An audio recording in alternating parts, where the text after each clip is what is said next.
HTC Week 2, how to master the art of closing high ticket sales. Put in the chat, how many of you have done your assignments? Yes? How many of you have uploaded your intro video? So everybody gets to know who you are. So you get to connect with your brothers and sisters. Watching the daily videos. How many videos per day? That's right. 10 videos a day. Now, it's very, very important. What my goal, Siva's goal is always, I don't want this to be one of those experience where it's very, very, like the learning experience is very passive. You watch some videos and, oh, that's nice. And you learn some things and you get entertained, but then you don't take action. HTC is not that kind of program. HTC is all about implementation. It's all about taking what I taught you and then implement, and you'll be fine, and you implement again. It's all about taking action. So tonight, this is a very, very special class, even for the previous seasons. Again, this is HTC 2.0. You will be seeing a lot of new materials, and not just new materials. Tonight's class is going to be a little bit longer than usual. just expect that. There's so much I want to pack in. There's so much I want to share with you.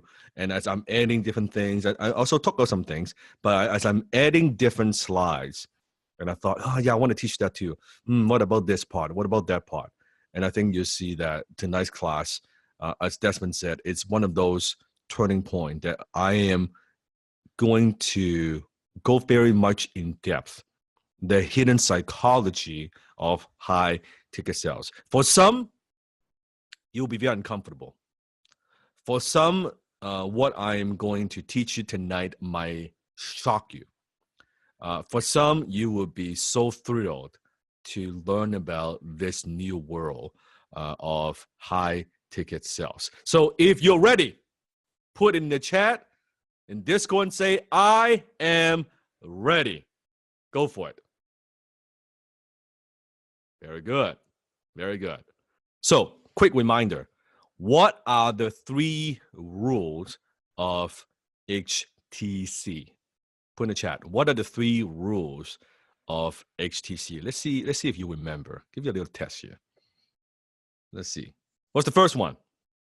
That's right. What's the first one? No excuse. What's the second one? No opinions.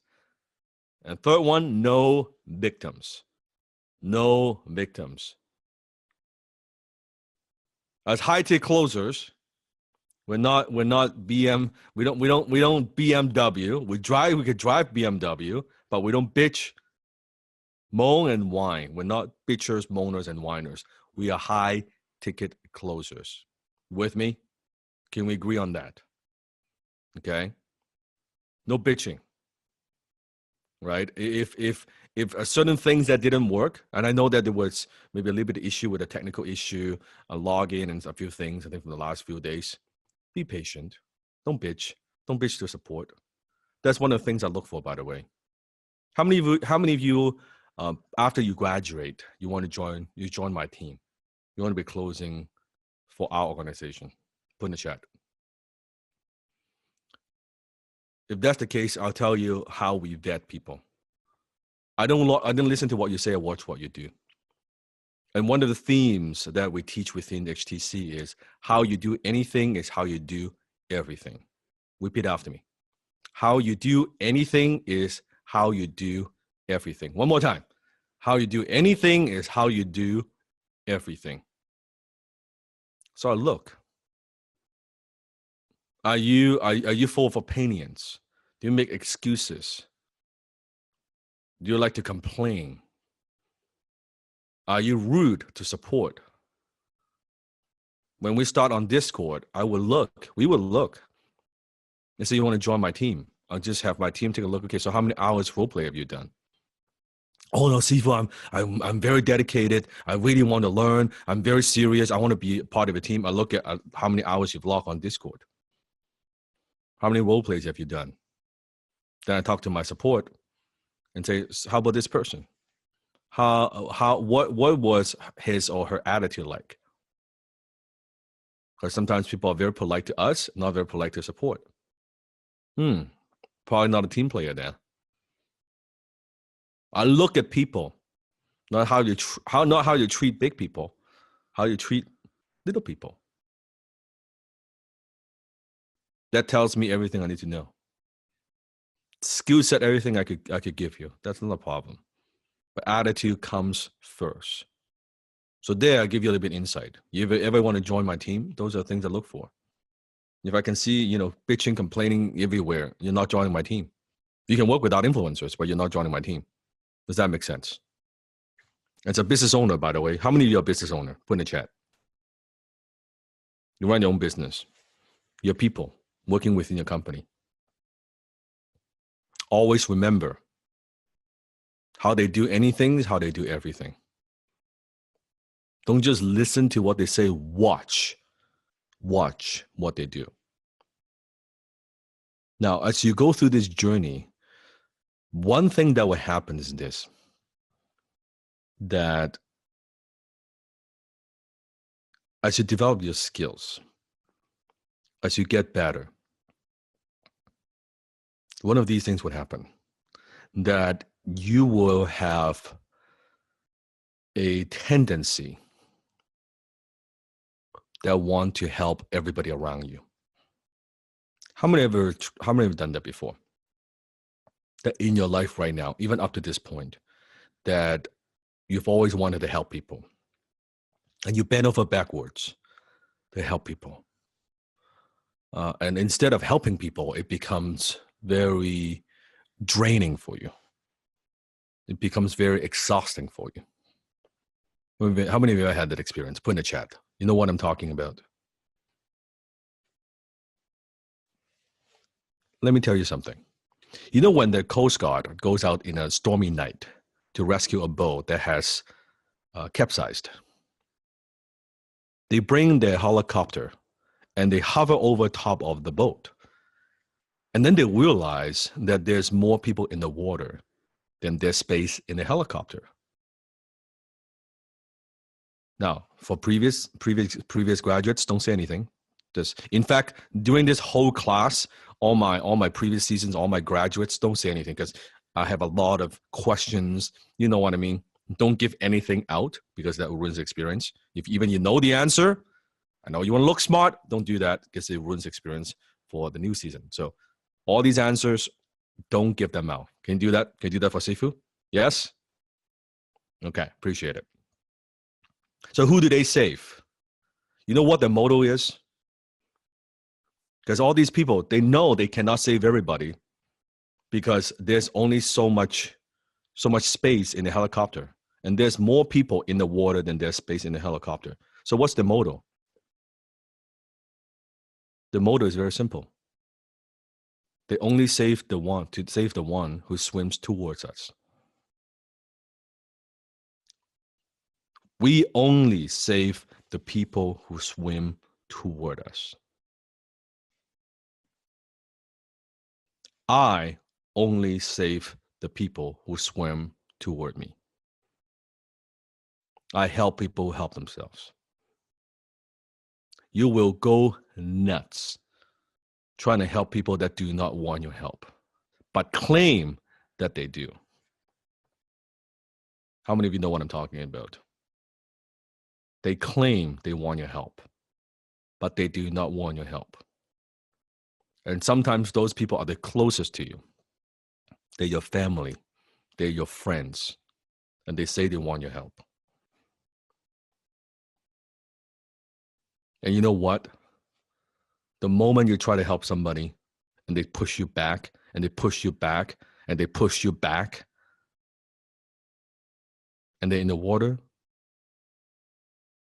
there comes to a point where you have to say, I love you, but I'm going to be over there.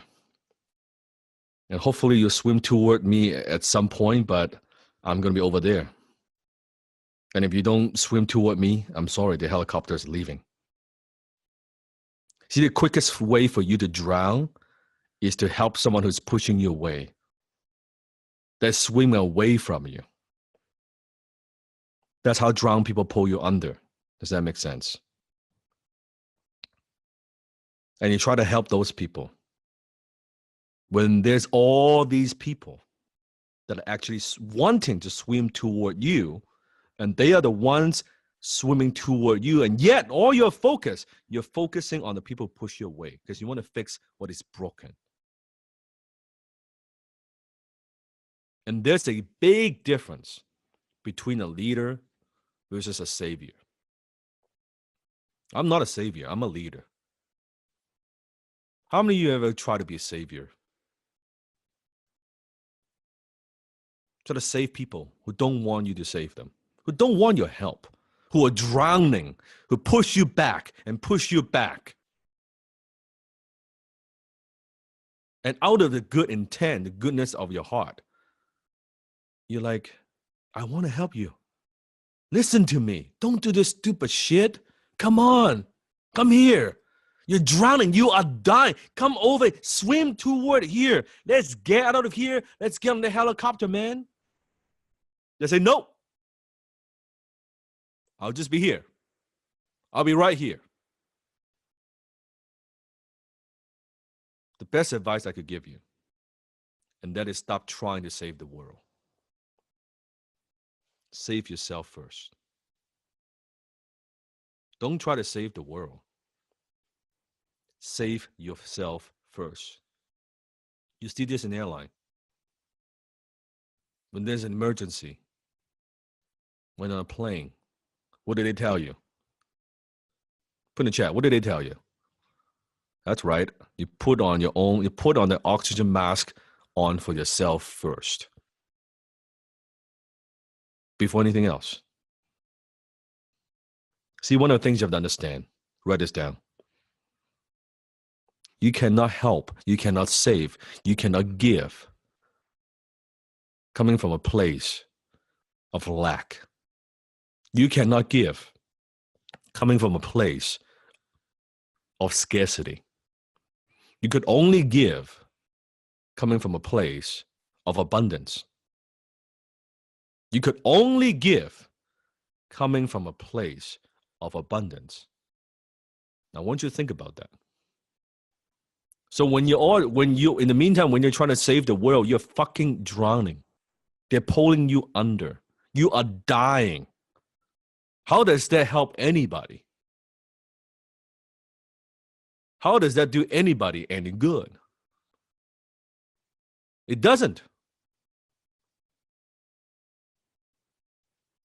Write this down. Sometimes in life, you have to be incredibly selfish so that you could be incredibly generous. I'll let that sink in for a moment. I'll say that one more time. Sometimes in life, you have to be incredibly selfish so you could be incredibly generous. Forget trying to save other people first. Save yourself. Save yourself first. Then you can save other people.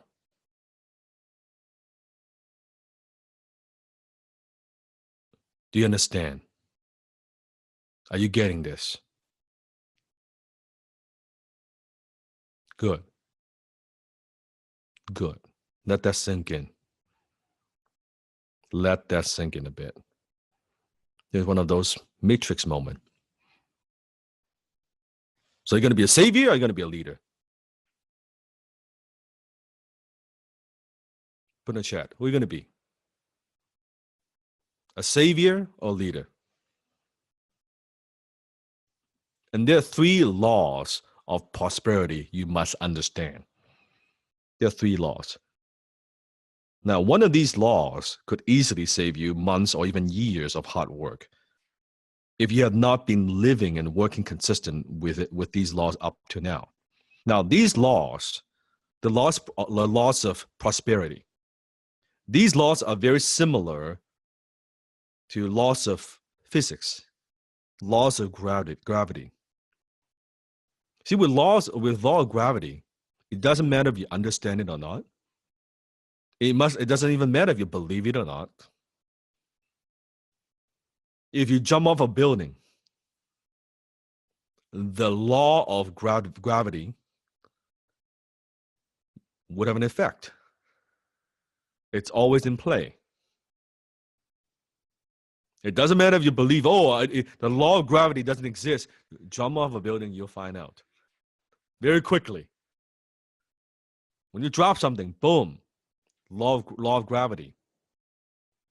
So these are what I'm going to share with you. These are very practical and proven laws that apply everywhere to success and business. Law number 1. Say it with me, and that is the law of clarity. Say it with me. What is it? The law of clarity. The law of clarity states the clearer you are about your goals and objectives, the more efficient and effective you will be achieving them. The clearer you are about your goals and objectives, the more efficient and effective you will be achieving them. Also write this down. Extreme clarity equals extreme results. Extreme clarity equals extreme results. Your success in life will be largely determined by how crystal clear you are about what it is that you really, really want. One of the things that I do, one of the things I always take time to do, is to get more clarity about where I am, where I want to go. Sometimes when I go into thinking time, that's what I want to do. I'm always very, very clear about where I'm going, where I am, what are the obstacles in between. If I am not clear, I always take the time to figure it out. What are the obstacles in between? See, most people in life, everything they want is very vague. They're not very clear about what they want.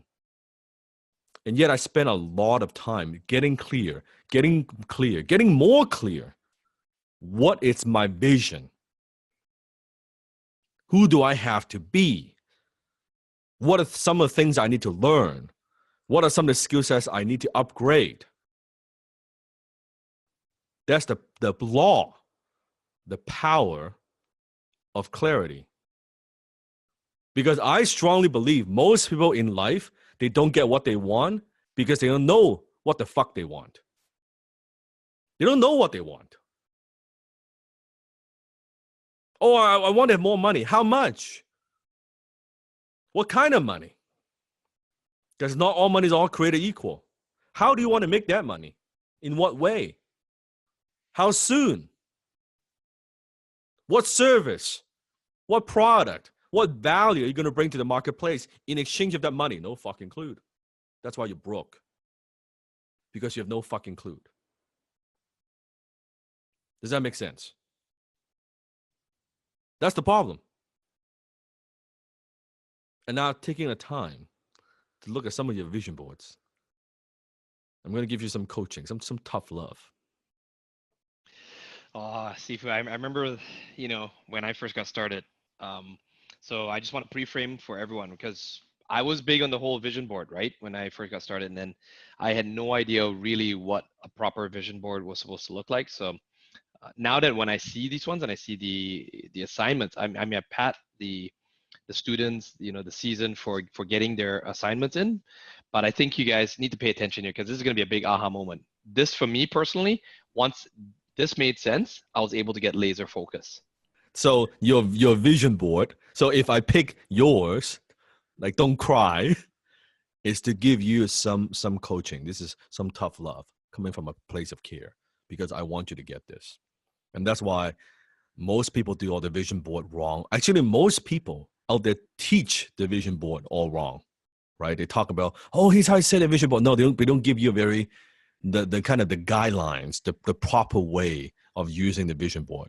And that's why most of the time, almost everybody, the first time they do the vision board, I look at it, I just like, I cringe because like, that's not how you do it, but that's okay. Why did I ask you to do it first? Right? I want you to first do it. Then now I'm going to teach you a better way of doing it. Is this making sense? Right? How to do it properly. Right? How to do it properly. So let's take a look at some of your vision boards. All right, take a deep breath. Come on, take a deep breath. We want to get into it. All right, here's the first one. Boom. Now, it's a very artistically or well, yeah. Vision board, yeah. It's yeah. So once you look at the vision board, it's a very, very typical, and differently, you see my picture, you see a Big Dan's picture, you see different people, all of that. Okay, and there's how many you can see there's a lot of stuff going on, right? There's a lot of stuff going on. Now, no right or wrong, it's just vision board. So I want to show you this first. Now, remember, what is the very first law? What's the first law of prosperity? Law of clarity. Now, so let me ask you this. Does this look very clear to you? Does this look very clear to you? When you look at this, the vision board, and you don't know the person, does this look very clear to you? Okay, here's the second one. Is that part of their house? Just what they put up on the wall? So I want you to look at this vision board. Take a moment. Take a moment. So that's our vision board. Less stuff for sure, but how many can see is a little bit abstract. That's not a vision board. This is not planet Earth. Okay. Here's one more. Now, it's a better vision board. Okay, so the money, okay, big box of money, I like that. I see all the pins, and I'm sure the feet. I think I understand what they're trying to say here. Like they want to kick their feet up and maybe the laptop lifestyle or something, but I don't know. Do they want feet? Do they want, I don't know, like wife and kids? I'm a family man. Is that someone else's wife and kids? I'm not sure. What do the pins represent? Is that somewhere they've been? Is it somewhere they want to go? I can see the bodybuilder, right? So maybe strong arms. Is that what they want? They want strong legs. They want to be strong. Or they just want a barbell. They want some barbell, or maybe you want some like stationary, the pins. So some pin. You want some pins? Sure. How many you want? Right? Do you see the problem? So let's apply immediately what we've learned. The law of clarity. Now, don't just look at other people's vision board. Look at your own damn vision board. Right? Look at your own vision board. So here's the very first lesson I want to teach you. Your vision board is not your inspiration board. Your vision board is not your inspiration board. What do I mean by your inspiration board? The quotes that you like, the things that might inspire you, pictures, visuals that inspire you. Put those damn things on your inspiration board, not your vision board. Your vision board is your vision board. That's what you want. This is what you want your life to look like. Just think about if it's, you see the quotes, you see all this stuff, like, what? What is that you want? I don't get it. I don't get it. That's the first law. Second law. The law of realism.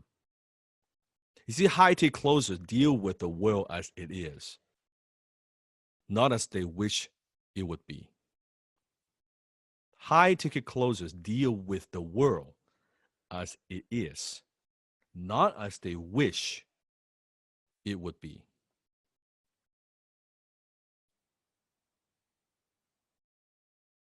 Now, this is very important. And I want you to look at your vision board again. The Sifu is teaching you something very, very important here. Okay? And I'm going to give you a very powerful insight in just a moment. I want you to look at this vision board. Now, I want you to think about this student. The law of realism. We deal with the world as it is, not as they wish it would be. And they put all these pictures, and I get it. It's a different parts, different houses, different. It's got a home theater. I could see you got a collection of cars. You've got the boat. So my question is, now depends on where you are. I assume that you want to own this house. You want a place like this, America's most expensive home. Now, I'm going to be realistic here, okay? How much are you making now? Do you have any idea how much this lifestyle would cost? This is not a millionaire style. This is a billionaire lifestyle. The house that you see, the boat in the back, I don't know if you can see in the top right corner. This, if you have even a net worth of 100 million, you can't afford this lifestyle. This is like, you got to have a net worth of probably $1 billion to afford this lifestyle. So does this person deal with the world as it is? Or is a world he wish it would be? So what happens is this. Every single time, most people, when they put this stuff, different things on the vision board, you think, oh, but Sifu, that inspires me. That's where I want to be ultimately. Well, you're fucking living in a basement with your mom. How about let's set a goal to get a little condo first, to move out of the damn fucking house before worry about a $250 million home. So every time you walk by the vision board, instead of inspires you, what does it do? It reminds how much a fucking failure you are every single time you look at it. Because where you are today, to there is too far. And I am not saying, Steve is not saying don't dream big. I want you to dream big. But you need to get to that first step.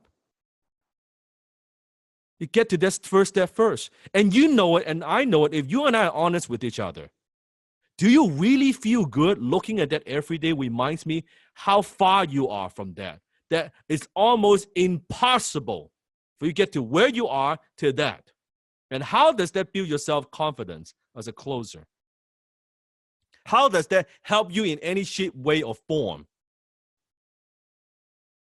Except making you feel shit. Like you feel like so shitty looking at this stuff. Instead of empowering you, it disempowers you. Does that make sense? Every single time you walk by your vision board should be, yes, can't wait. I want to do this. Because this student is not following the law of realism. Are you learning something new? Yes? I want you to get this. I know Steve is some tough love. I got to give you some tough love. Here's another one. Mentors. Oh. That's fine. You have Sifu's picture. That's awesome. Quality time with family. Dress for success. $20 billion. $20 billion? And I'm not saying you can make $20 billion. How about let's just make that first 2K? How's that? Or the first 20K? How's that?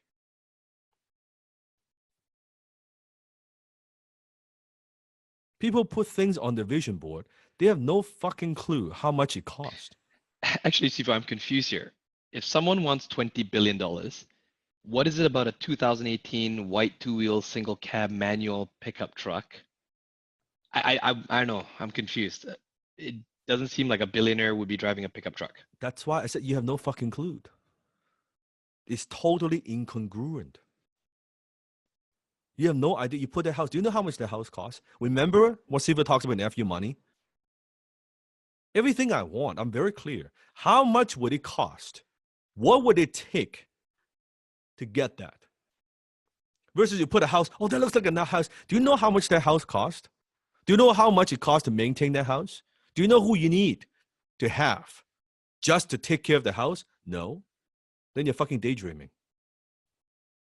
The Wi-Fi system in a house like that is Yeah. Do you know not how much the electricity that Wi-Fi was going to system. cost? Yeah. No. Probably electricity costs more than what you're paying for your rent right now. Do you see the problem?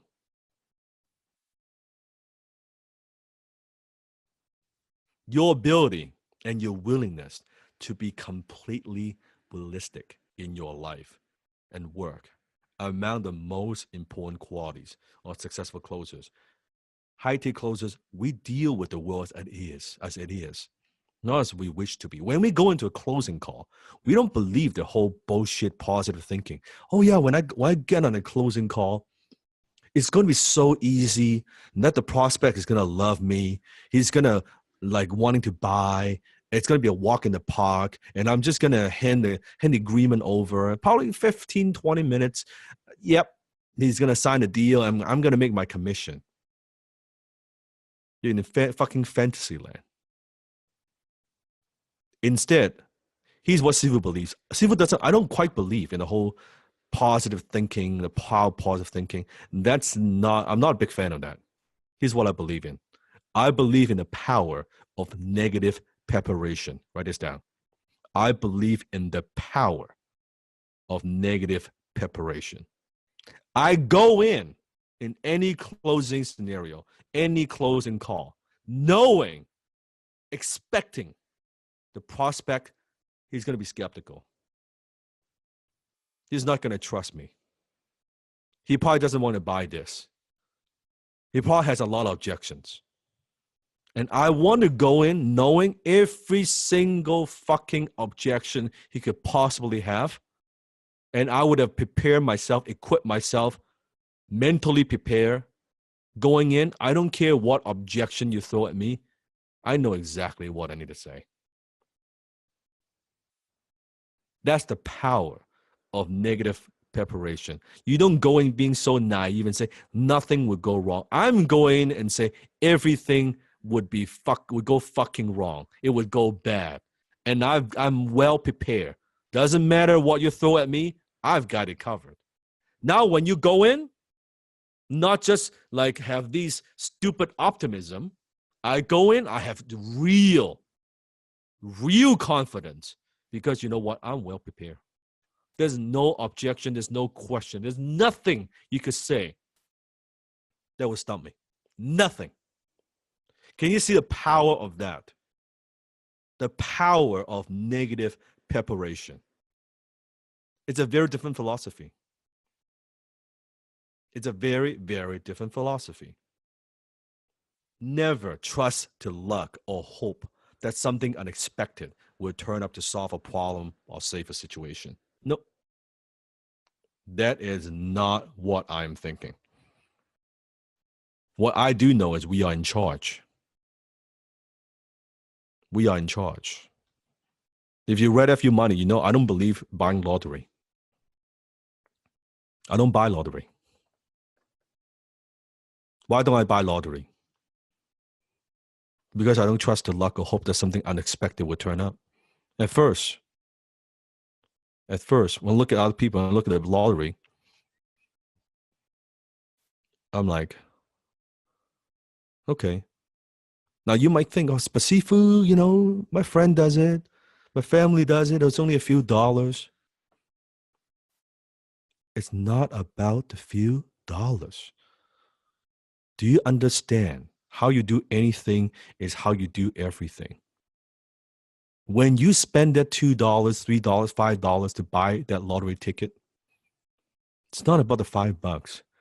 It is what you are saying, the act of buying that lottery ticket to your subconscious mind, that you believe, luck or hope, that something will happen, that you need some miracle to be fucking successful.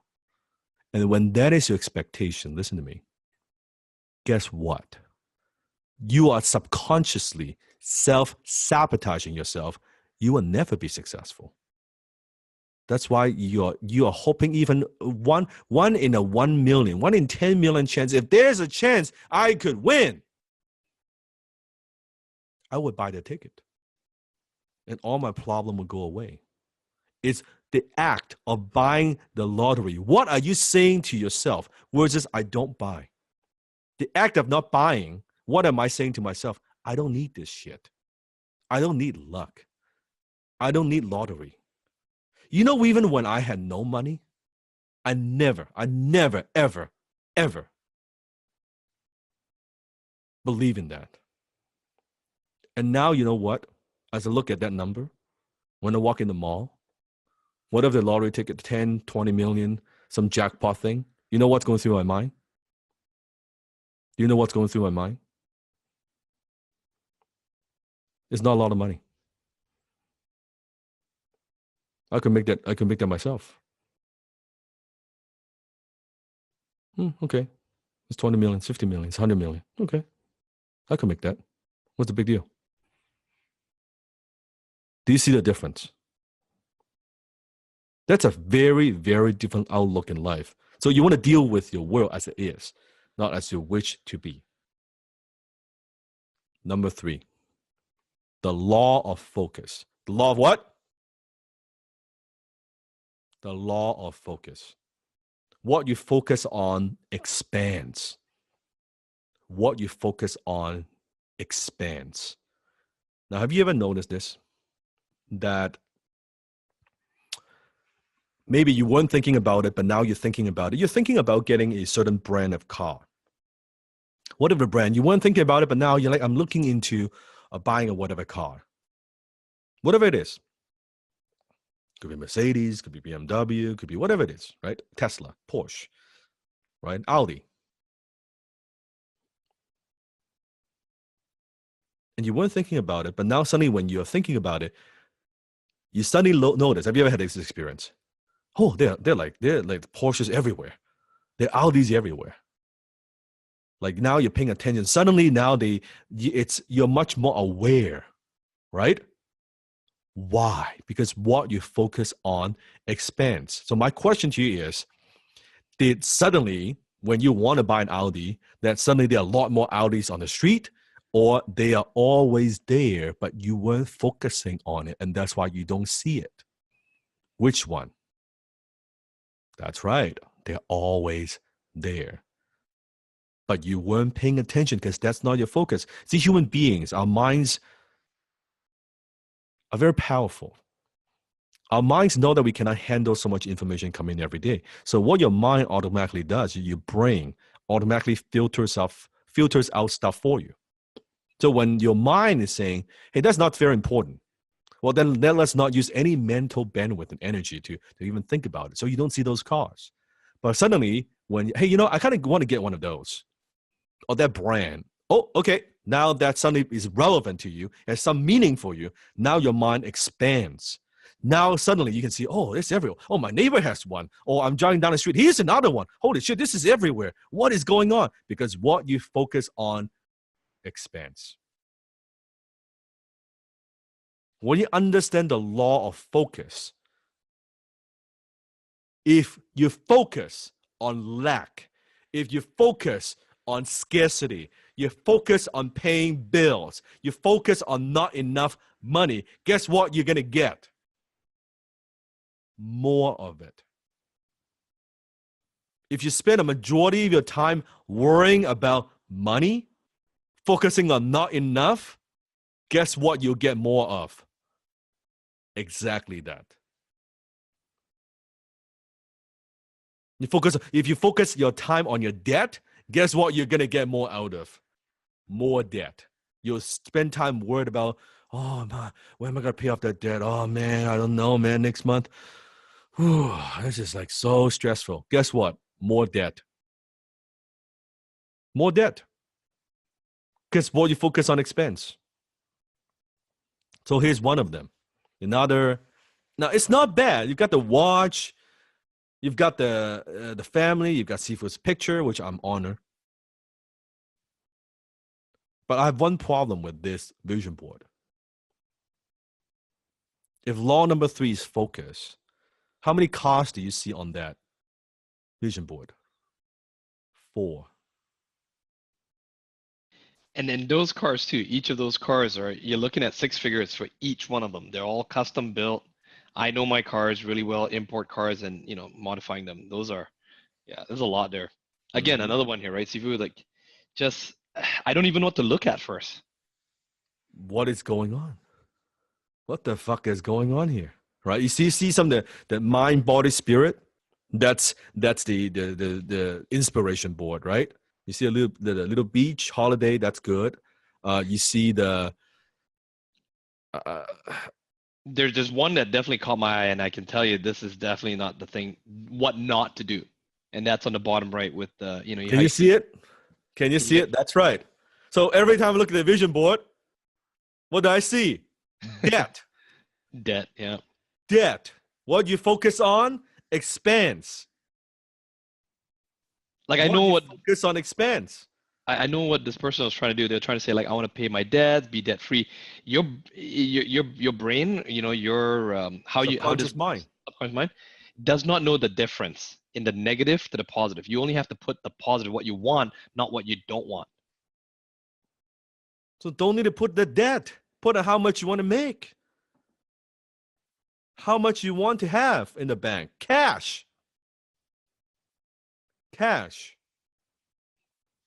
How many of you getting some aha moments? Put in the chat. And then I can see there's a small toy plane next to travel. I get it, right? But again, do you want the toy plane? Is that what you want? Yeah, what is it? What is it you want? So, focus. Distraction is the only luxury of the poor. Write this down. Distraction is the only luxury of the poor.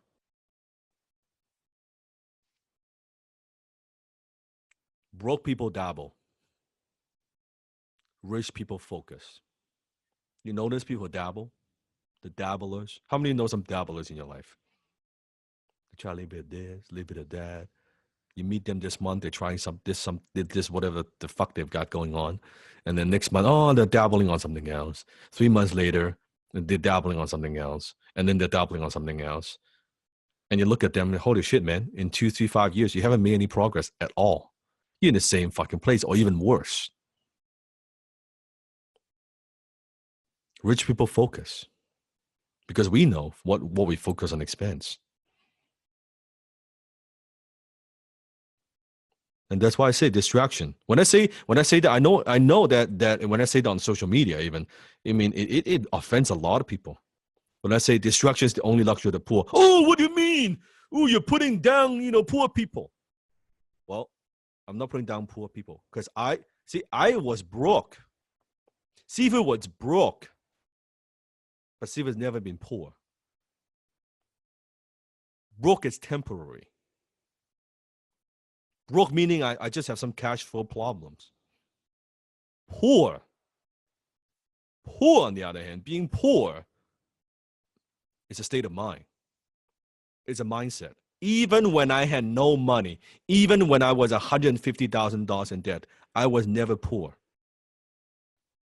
I was broke. I could fix that. Just cash flow, skills. I could turn that around, no problem. Poor, I cannot fix because that's a mindset. That's a mindset. When someone thinks like a poor person, they'll always be poor. I want you to understand something. When I go through different stages in life, I wasn't thinking about, oh, I'm gonna be this successful and this. No, at first, I was just thinking about making enough so I could help my mom. That was it. I wasn't thinking about being a millionaire. I wasn't thinking about that I'm going to, have a global organization. I wasn't thinking about, not even in my wildest dream that I would envision that this is what I would do, that this is going to be my purpose in my life. I was just focusing on how could I pay the bills? How could I make my mom's life just a little bit easier so she's not as stressed out. And after I have developed my first high income skill and then my second high income skills, as I could see now I'm making six figure, that's when I set a goal. You know what? Maybe there's a shot that I could be a millionaire. When I'm working on my mindset, I want you to get this. Once I made a decision, once I was thinking differently, I could already see myself as a millionaire way before the money gets deposited into my bank account. I'll say that one more time. I don't know if you're getting this. I saw myself as a millionaire first, way before the actual money gets deposited into my bank account. So the money, it wasn't the money that made me a millionaire. Is I had the mindset first. I had the skill set first before, if you want to use the term manifest, like the universe manifests into my real life. So I want you to look at your vision board. Now, over the years, I've put on so many different ideas, goals, vision, things on my vision board. And I'm very proud to tell you this, that over the years, I've accomplished almost every single item that I put on my vision board. There are only a few times that I didn't accomplish those things. And the reason I didn't accomplish those things on my vision board is only one of these few reasons.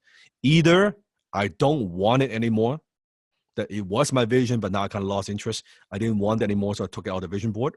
That's one scenario. Another one is whatever I wanted, the thing that I wanted is no longer available. It's no longer available anymore. But my success rate on my vision board is damn fucking high.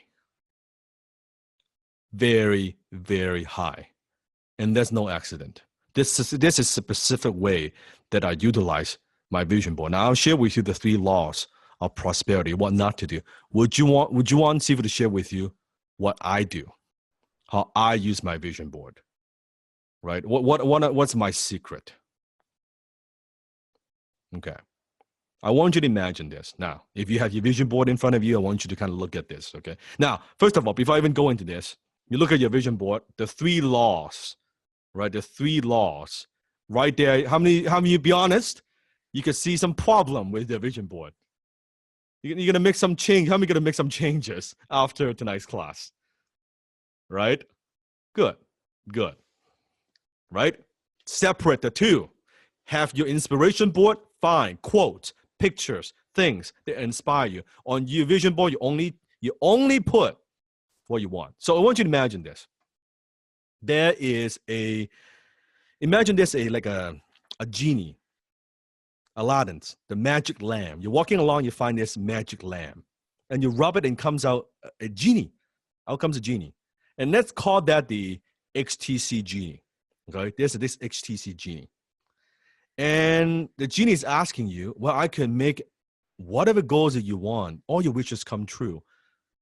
You just need to put down the vision board. And you're like, great, awesome, love you, XTC genie, right? And so whatever goals that you want. Now, but there are some rules when it comes to having the genie make your wishes come true. So I'm going to teach you those 3 rules. How do you work with the genie? Okay.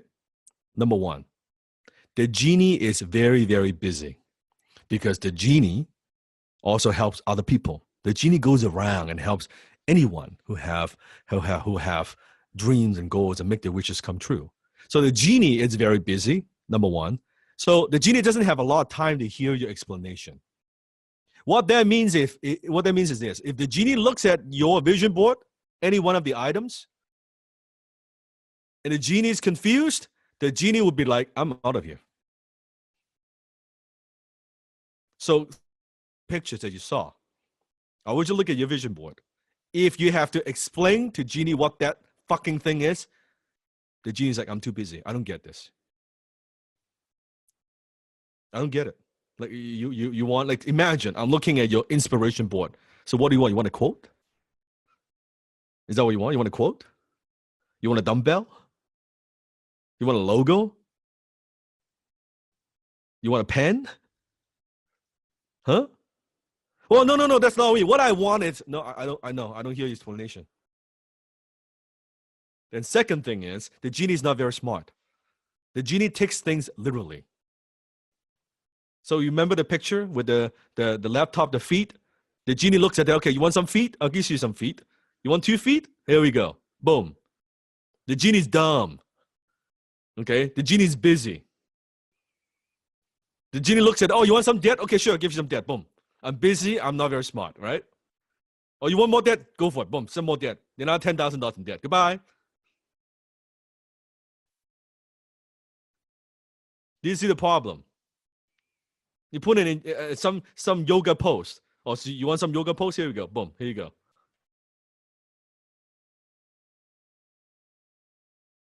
That's how the Genie works.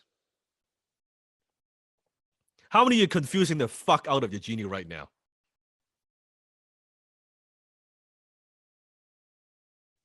Now, the Genie is very busy. If you have 10, 20, 30, 50, 100 things on your vision board, what is Genie going to do? I'm out of here. I'm busy. I don't get this. I'm gone. Fly away. I got the Knicks high-tech closer to help. This is I don't get it.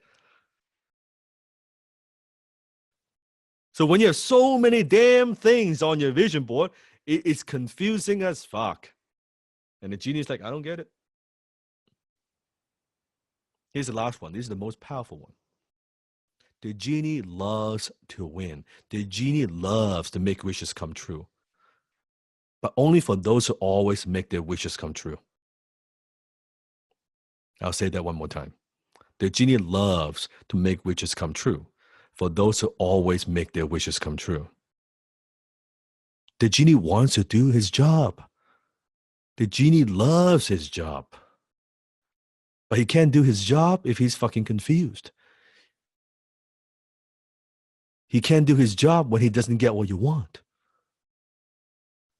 So imagine this. Let's go back to example. You put the fucking $250 million home image on the vision board and you're making $2,000 a month. The Genie looks at this as, I ain't doing this.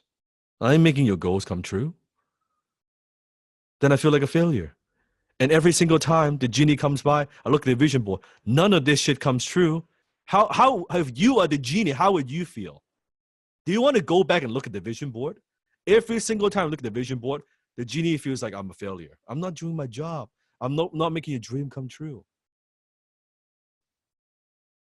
I want to do my job. So instead, what should you do? What should you do? Help the Genie win. Make the Genie feel good. Now, here's what's amazing about the Genie. When the Genie feels good, he comes back more often and make more of your goals come true. Faster and easier because the Genie is feeling good. The Genie is like, I love this. I love this master. This master is cool. Makes it easy for me to do my job, right? Put a very clear picture. It doesn't confuse me. And every time I come by, different goals gets accomplished. I love this master. I love serving this master. Does that make sense? So instead of putting like 10 fucking cards on your vision board, which the Genie would feel like, this is guaranteed to fail. I don't want to do this. How many should you have? One. You're driving a fucking, like, I don't know, beat up like lemon. Let's not put that Ferrari on there just yet. How about let's just get your BMW or get your Mercedes, get your Tesla, right? Get just the next level, right? Before you go into that Ferrari, just get a Tesla. What's wrong with that? Do you see what I'm talking about? Instead of putting that $250 million home, how about let's get you to that $500,000 condo or that townhouse first. Yeah. See, even with the cars, how about even just a brand new car? Just a brand new car. If you have an old car, how about just a brand new car? Yeah. Could be a SUV, could be an import, Now, here's a trick. I'll give you a very powerful trick, okay? You want a trick?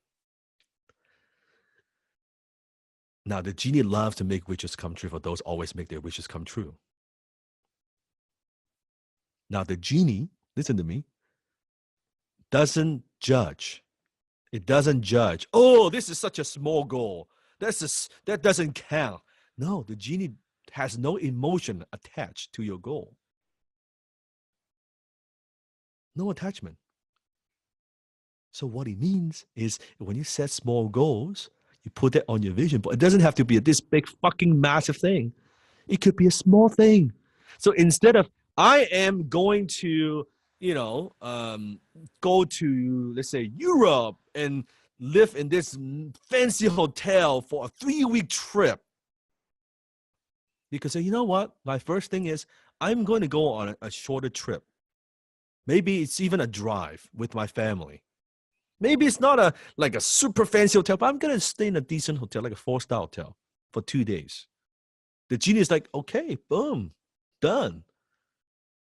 The genie doesn't judge. And then the genie, hey, I just made that dream come true. What's the next? What's next? Oh, here's another goal. See, instead of setting a goal, I'm going to make $1 million, and you might. How about say, you know what? I'm going to, for the first, after graduate, my goal is to close my first sale. That's it. I want to close my first, not even think of not 10,000. I'm just close my $2,000 sale. I want to make my first $200. That's it. The genie is like, okay, boom, wish come true. What's next? Okay, great. How about the second one? Boom. How about the third one? How about the 10th one? Boom.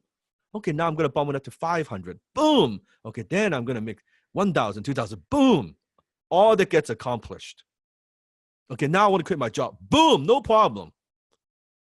I want to be able to close full time. Boom, no problem. Do you see the difference? Success breeds success. Failure breeds failure. Help the genie, help yourself to become successful. Instead of saying, Sifu, I can see all the other superstars. I'm going to be making $30,000 a month as a closer. I want that to be your goal. But let's put on the vision board, how about closing that first sale? Do that first.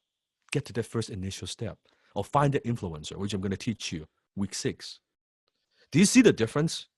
See, now instead of looking at a vision board and you feel shitty, right? You feel, oh my God, when am I going to get that? I don't know if I could get that. And you still feel lousy versus, man, I'm close. I'm very, very close. Very close. Small little goal. Small little goal, right? We have students who say goals where, hey, all I want is, first goal, I want to graduate successfully, complete all the challenge, just graduate from HTC. Good. Is that a doable goal? Yes or no? Is that a realistic goal? Yes or no? Yeah, put that on your fucking vision board. I want to unlock class 8 to be able to hit the 80% attendance rate. Is that doable? Yes or no? Put that on your vision board. Boom, boom. Your genie is like, hey, within weeks, you've accomplished multiple things. This is awesome. Versus right now, your genie looks at your vision board. Oh, man, I haven't had any success in 2 years, 3 years, 5 years. This sucks. This master sucks. I don't want to follow this master. It makes me feel so bad. Right? Yeah, you're going to depress your fucking genie. That's right. It's a depressed genie. Right? You want a genie to be happy. So put those, doesn't matter how, like put small shit. Small things. Those small things adds up. Yes, you can have that goal, but you know what? I'm just gonna do small. Maybe it's that when was the last time I go out for with my family, like maybe my wife, maybe my husband, just a nice dinner. Okay. Maybe I'm not ready to stay in Peninsula and West Carlton, but god damn it, I'm gonna take my wife, I'm gonna take my husband. We're gonna go out there for a nice dinner. We're gonna go for a nice restaurant. Right? Maybe before dinner is like 20, 30 bucks. You know what? I'm gonna be the high roller. I'm gonna spend $100 on a dinner. That's it. I'll put that on my vision board. Right? I'm gonna order a little nicer bottle of wine. Just that. I'm gonna put that on my vision board. And boom. And you do that. And the genie is like, oh, things are happening. Things are happening on this vision board. Dreams are coming true. All right. Okay, maybe I'll pay attention. I'll do a better job. What else do you want? Well, you know what? I know I took my wife to a fancy dinner. We had this fancy restaurant. It's really, really good. The next thing I want is just this. All right. Let's get to work. Boom. And you accomplish that as well. Are you getting this? Small things. Small things. That's why Steve is able to accomplish everything I want. Everything I want. And then what happens is this. As I accomplish more, then I started stretching myself. Now I'm putting some big stuff, some pretty big stuff on my vision board. And I still get to accomplish. Because now I have my genie, like if you think about like almost like a game, my genie is now this is a super genie. Because this genie has been with me for many, many years. It is one smart, tough genie that's got more superpower, right? More superpower than anybody else. Then now I can put some pretty hefty goals, some pretty big things on there, and then a genie would make it happen, right? Because it's a very strong genie. It's got much more time compared to other people's genie because I've been working with a genie for so many years. I want to tell you a quick story. Many years ago, I was driving a Mazda 3 hatchback. If you know the Mazda 3 hatchback. That was my car. And I had a dream, my dream car, right? Which is the RX-8, the Mazda RX-8 in red with the rotary engine. That's my first like dream car. So guess what I did? I put that on my vision board. Now, at any given time, I could tell you this, my vision board do not have more than probably 6 or 7 items. I do not have 20 things. I do not have 50 things. I have like maybe 5 or 7 things. And actually nowadays gets less and less because there are actually not many things I need to own or need to buy anymore. I love pretty much everything I want. So I don't really have a lot of like materialistic things on my vision board anymore. Because my genie, it's been busy. My genie is telling me, you got to give me something, Dan. Master Dan, give me something. Right? And I give him some big things, some big goals, right? Impacting 1 billion people. Master Dan, that's a pretty big goal. I know, Genie. But we can do this. You can do it. All right, it's going to take some time. That's all right. I got time. Okay, I'm going to get to work. Please do so. So I had a dream to buy the RX-8. So I put down my vision board. Now, here's the difference. I didn't just put any RX-8 on the vision board. I cut that out from magazine. Exactly the color, the model, the upgrade, exactly precisely what I wanted.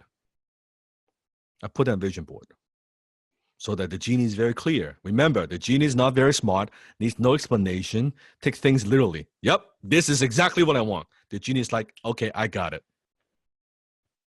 Now, to help the genie, I'm going to teach you a concept. Write this down. Write this down, very important. It's called smelling the leather. I learned that from my mentor, Dan Pena. Smelling the leather. So instead of just having this vision, I want to make it real. I want to be able to experience it. So here's what Sifu did. So I had this vision. Now, I couldn't afford the car. So what I would do is I would go into different car dealerships at the time. I would test drive the car because I want to smell the leather. I want to know, what is it like to be in the car, to drive the car, right? To test drive the car. Now, you got to be very careful with this because, I cannot go back to the same dealership twice. You understand that, right? Because now the salesperson knows me. It's like, this guy ain't buying shit. they kick me out. So I had to go to like different dealership each time to test drive, right? So I would go to different dealership. And I would talk to the sales guy, right? I would say, hey, what's the upgrade and what are the features? And I found out exactly how much down payment I need and how much is the monthly payment and what are the features. I want a sunroof. I want this leather seat, all this stuff, right? Extremely, extremely clear because I follow the law of clarity. Got it? I follow the law of clarity. And I follow the law of realism. Exactly how much this is going to cost. I want to know precisely to the dollars and cents with the interest rate, the whole 9 yards. So I know exactly what would it take for me to get it. It's not a la land. It's not a big idea. I know exactly it's going to cost this much. Good. And I saw myself driving that car, and every damn fucking day I visualize. I even found a soundtrack, a sound at the time on YouTube about the sound of the rotary engine. And I would listen to it every day, visualize the rotary. I would visualize myself turning the key, smell the leather. I could feel the wheel. I could feel this hand. I can feel the brake. I could feel when I can see myself there all the time. And even back then, when my friend and I, we would, let's say, walking down the street, and we'll see a Mazda RX-8 drove by, a red one, and we'll tell them that's my car. And then my friends look at me and say, no, that's not your car. Your car's that hatchback. I said, no. There, that's my car. So what the fuck are you talking about, man? It's not your car. I said, no, that's my car. Listen to me, it's my car. And they thought I was nuts. I was stupid. I was crazy. I was lying. Within a very, very short period of time, I finally I knew. I made enough money.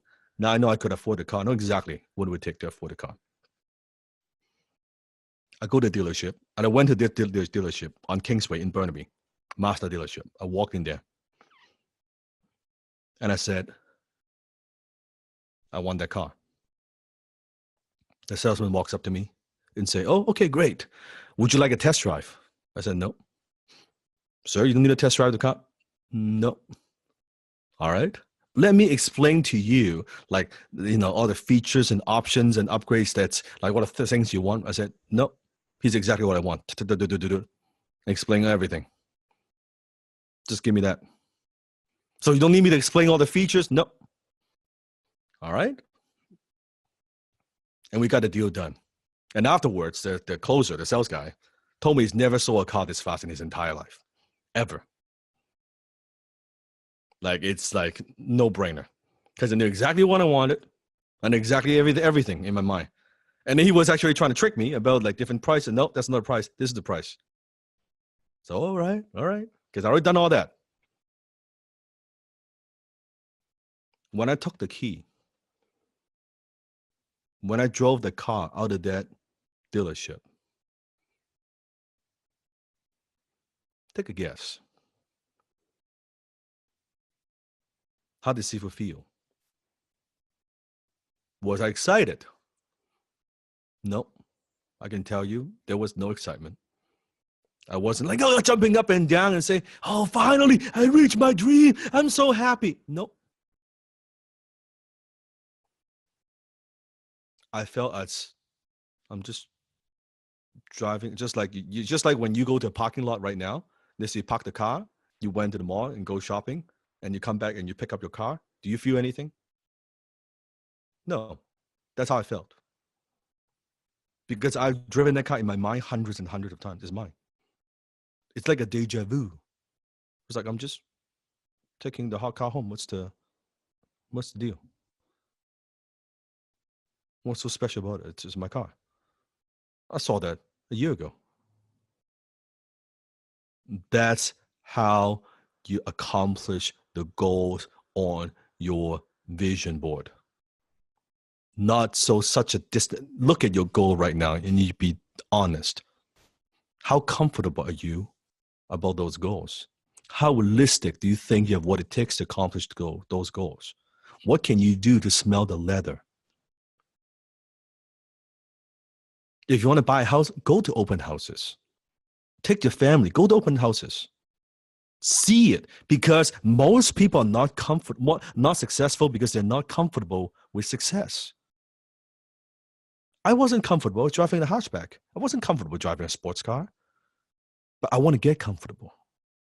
I want to be driving. I want to be feeling it, right? You want that house in that certain neighborhood? Go check out the fucking open houses. Look at it. Touch the kitchen counter. Walk into that living room. See yourself. When you do this enough, what happens? Tell me. I could see myself here. You want to buy that Rolex watch? You want to buy the Omega watch? You want to buy that Cartier watch? It doesn't cost you anything. Go and put it on and say, hey, let me try it. Versus, be honest, how many of you now, let's say you want some luxury items in your life. Like there's certain items you want in your life, maybe a new suit, a new dress, new shoes, whatever it is. You are not even comfortable walking in the store. You are not even comfortable trying them on. Because you feel like, oh, I feel like a fraud. I feel like I'm not gonna buy. I couldn't afford it. And guess what is that telling your subconscious mind? You're not comfortable. And when you're not comfortable with the idea of success, how are you gonna get success? Why do Sifu ask you when you attend class, like you look at all our students, how many can see they dress for success? That's what I'm talking about.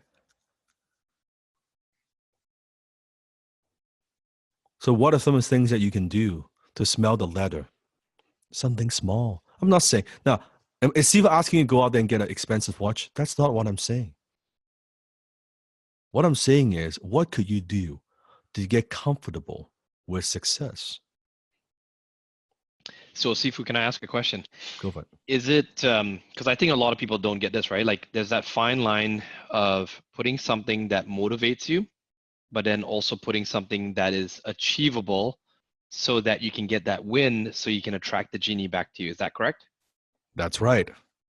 So again, maybe if I'm earning $2,000 a month right now, right? It could be, you could put maybe say $3,000 a month, and that's not selling yourself short. It's not, you don't have to feel guilty that you're putting 3,000. Is that correct? That's correct.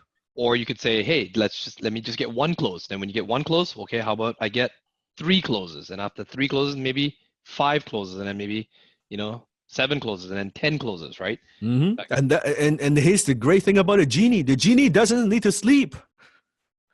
The genie works 24/7. You can change that. You can accomplish that. You can add things anytime you want. So don't feel like, oh, if I don't put the big items on my vision board, oh, nothing's going to get accomplished. No, the genie works 24/7.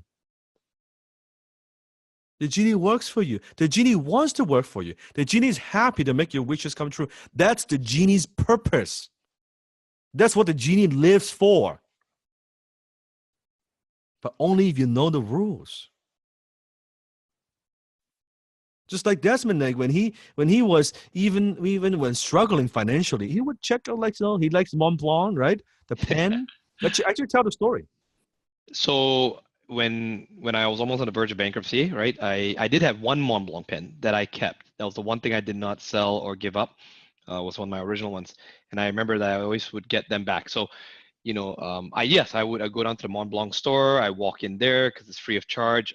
I actually worked with Richmond Group before, which is what owns Mont Blanc, and I would go in and talk to the staff, and I would look at the stuff, and always be like, I'm the guy that says, I'll be back, right?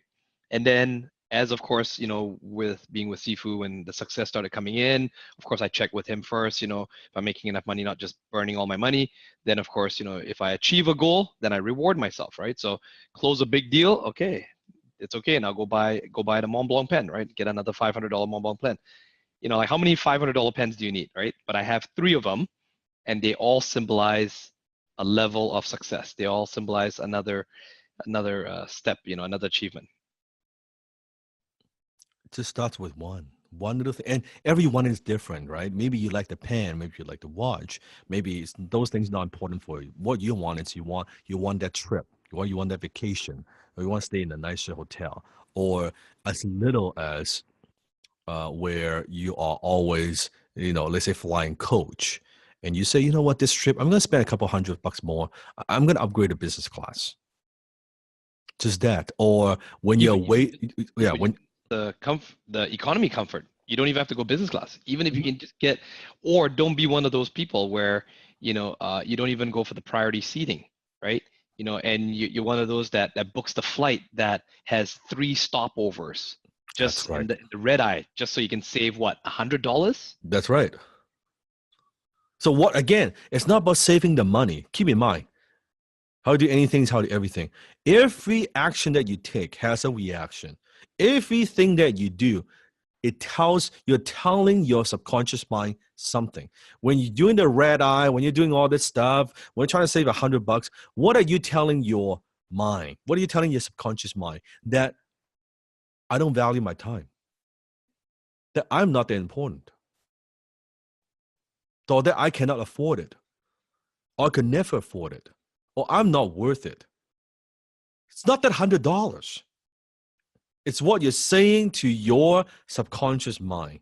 I am very careful. Even when I was broke, I was very always self-aware. That's why when I had no money, I didn't buy a lottery ticket, because I knew that action said something about me. It said something to my subconscious mind. So I never did it. I just never did it.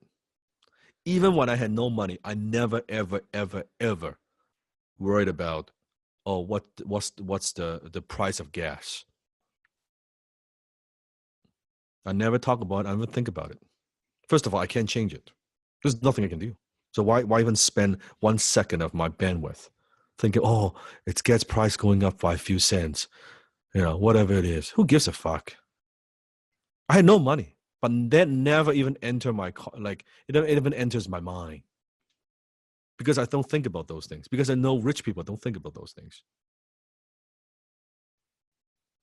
Versus the broke people, what do? Oh man, the damn gas prices are so expensive nowadays. I should drive less. I should change your electricity car. Right? God damn it.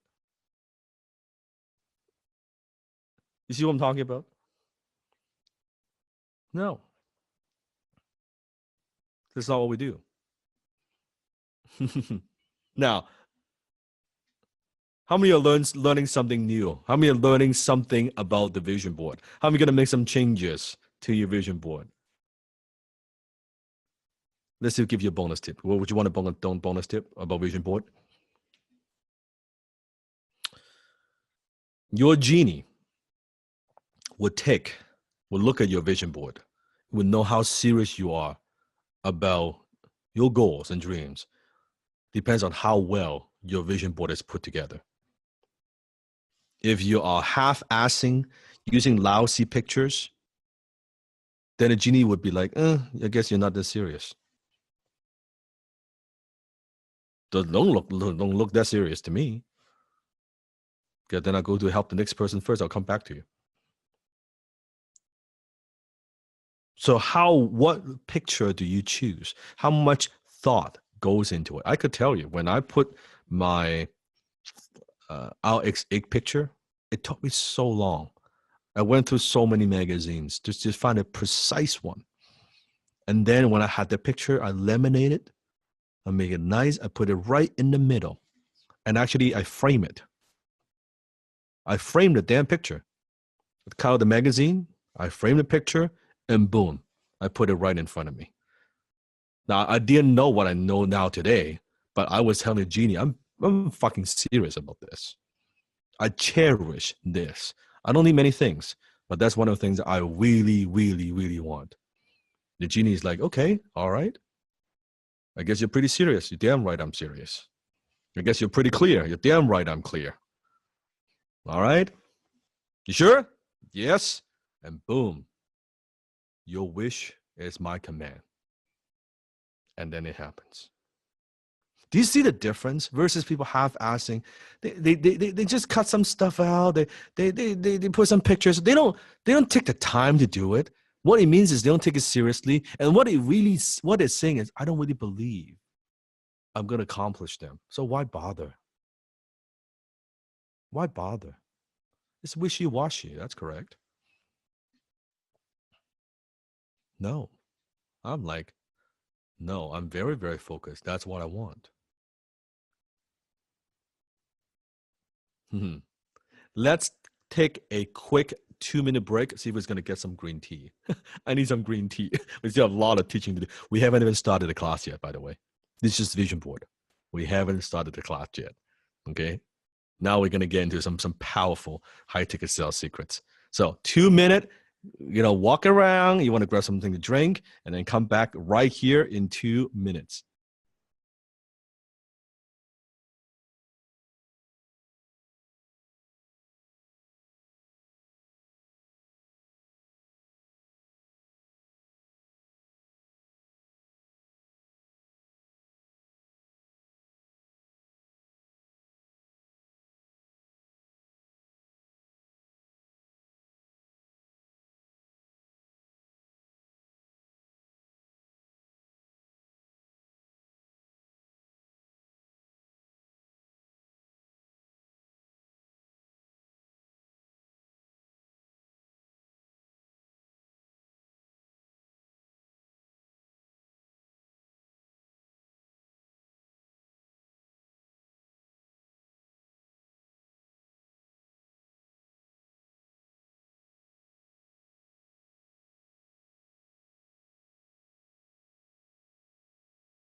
Okay, we are back.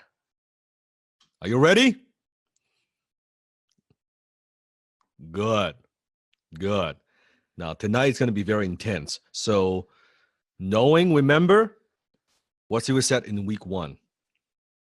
If you feel overwhelmed, if you feel frustrated, you feel confused, what does that mean? What do? You celebrate it. It means you're growing.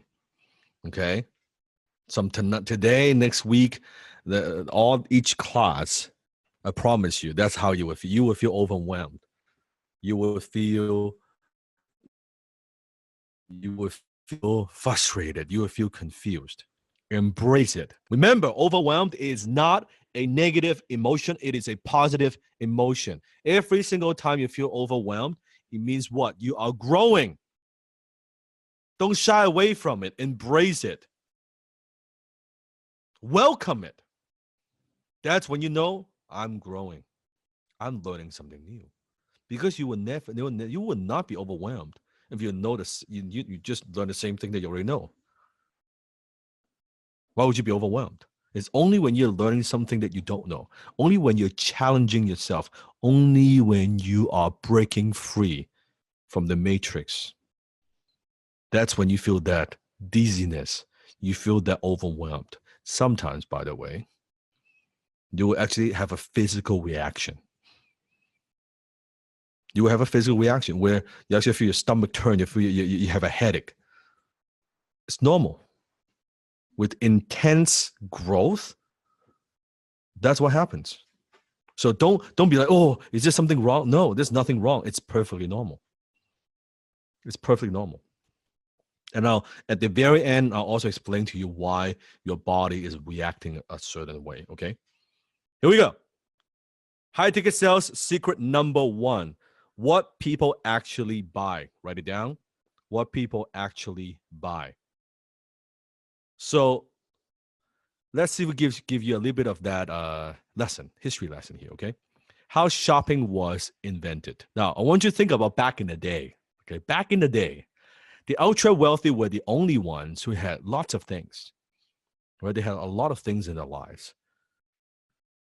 And their houses, they have horses, they have farms, right? Now, they did not shop for them back then. And normal people had fewer things because they were difficult to manufacture back in the day, because there wasn't like big factories and mass production, things like that.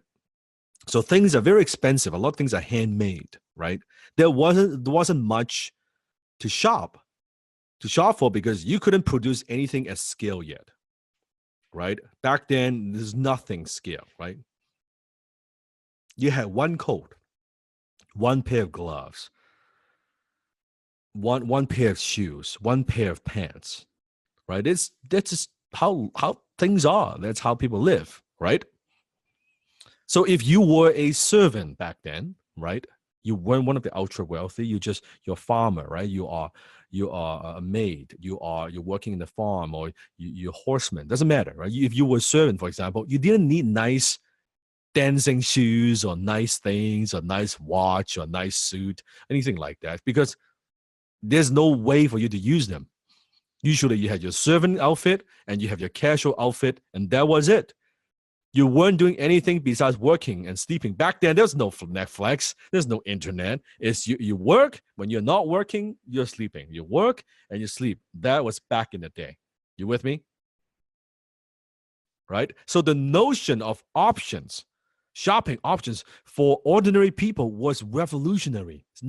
It didn't even exist. The concept didn't even exist. There was no shopping network. There was no Amazon, right? There was no eBay. No, there was no shopping around because there were no places to go. No places to go. So shopping, what happens is, in its inception, introduced the idea, the freedom of expression, and most importantly, write this down, the freedom of choice into the mainstream. The mall, the big department store. It was the first time in history where things that were reserved to the upper class, the ultra wealthy, suddenly now is accessible to anyone. So all of these things that are norms right now in our lives, we're very lucky, right? but they weren't. We are not even talking about that many years ago. They weren't for most part in human history. Okay? And technically, we didn't need any one of these things for survival, but they made life easier and more efficient, right? We don't need our cell phone, but they make things easier, right? More efficient. We don't need our computer, right? We don't need our car, but they make life easier and more efficient. You follow what I'm saying? So these things made it so that you weren't so concerned 24/7 with surviving. You could focus and concern yourself with thriving. And it's what happens. Consider this. Let's say you're a woman who's worked as a lady's maid for 25 years as a servant, and you watch your masters live in luxury for 25 years. And they go to like these exclusive parties, fancy parties, right? In fancy clothes, nice fabrics, and all the latest styles.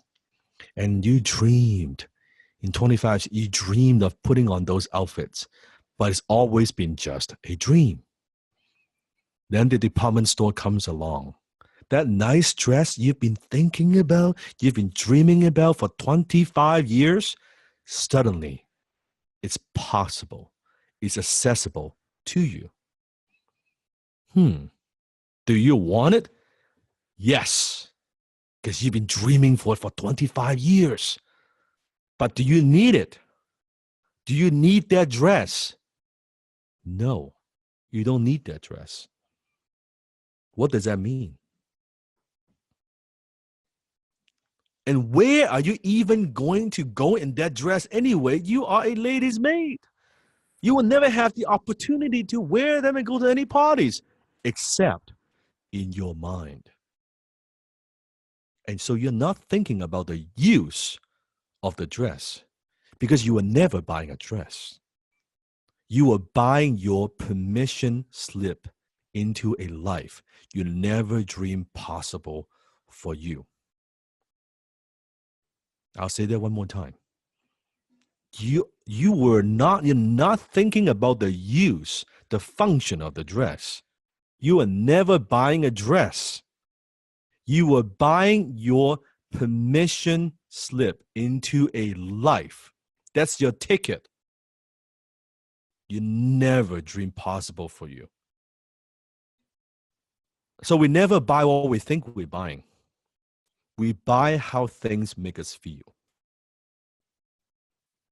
Now, I want you to think about this. Again, all my graduates, HTC, she was going to be asking a series of questions. I know you know the answer. All the previous seasons. Don't say anything. Can you do that for Sifu? Shh. Okay. I know you know. Okay. Just don't rob the new season students their opportunities for learning. How's that? Okay. Can you do that? I appreciate that. Sifu appreciates that. Okay. So, what are you buying? What are you actually buying? The permission slip. And I believe at the end of the day, here's what we buy. People buy better versions of themselves. Mic drop. People buy better versions of themselves. I want you to look at every single item you have on your vision board. Why do you want that car? Do you need that car? Why do you want that car? Do you want that car because it goes faster? Right? Or because it actually costs more money in gas? No. You want that car because by driving that car, it says something about you. It's a symbol. It's a statement. Maybe you want to prove to your doubters, hey, I'm right. You're wrong. Why do you want to help your family? Yes, you want to help your family, but because that's how you value yourself. By helping my family, That means I'm a better mom. I'm a better father. I'm a better son. I'm a better daughter. I'm a better grandfather. I'm a better grandmother. Because that is your idea of the better self, a better version of yourself. Why do you want to go on the vacation? Yes, I know you want to relax. You want to see different scenery. You want adventure. Why? Because you want more experience. Because that's how you define that's the better version of you. Because a better version of you is well traveled, it's well experienced, understand the different aspects of life. Everybody defines it differently. So you look at every single thing that you have on your vision board. That's what you are buying. And here's the kicker. That's also a high ticket closer. You have to realize that's what you're selling. You're not selling products. You're not selling services. You're selling your prospect a better version of themselves. You want that six pack? Why? Because that's your version. That's how you define a better version of yourself. By having a six pack app, it means it tells people that, hey, you know what, I'm a man, I'm a woman of self-discipline, or that would attract the opposite sex. That would give me more confidence. Every single thing you want is because it boils down to this. Are you with me? That's why people buy. That's what actually people buy. Not what you think they buy. This is what they actually buy. Why do people line up before the new iPhone releases overnight? It's cool. Nice to have. But when they get that phone before anybody else and they can post on social media, it tells the world, look at me, right? Check this out. I got it before anybody else. That's right. Now, here's why it's so important for you to get this. How does this tie into your vision board? I want you to think about the vision board that I have just shown you. And this is a little bit deep, but I believe you would get this. So I'm going to do my best to explain this to you. It might take you a little bit of time to maybe go back, we listen to this portion again. Okay? Just deep. I told you the rabbit hole is deep. We go deep. I ask you, red pill, blue pill. So, the vision board. If at the end of the day, that's what we're buying. We're not buying thing. We're not buying item. We're not buying a product. We're buying better versions of ourselves. How things make us feel. So my question is, do you really need the 5 cars in order for you to feel better about yourself?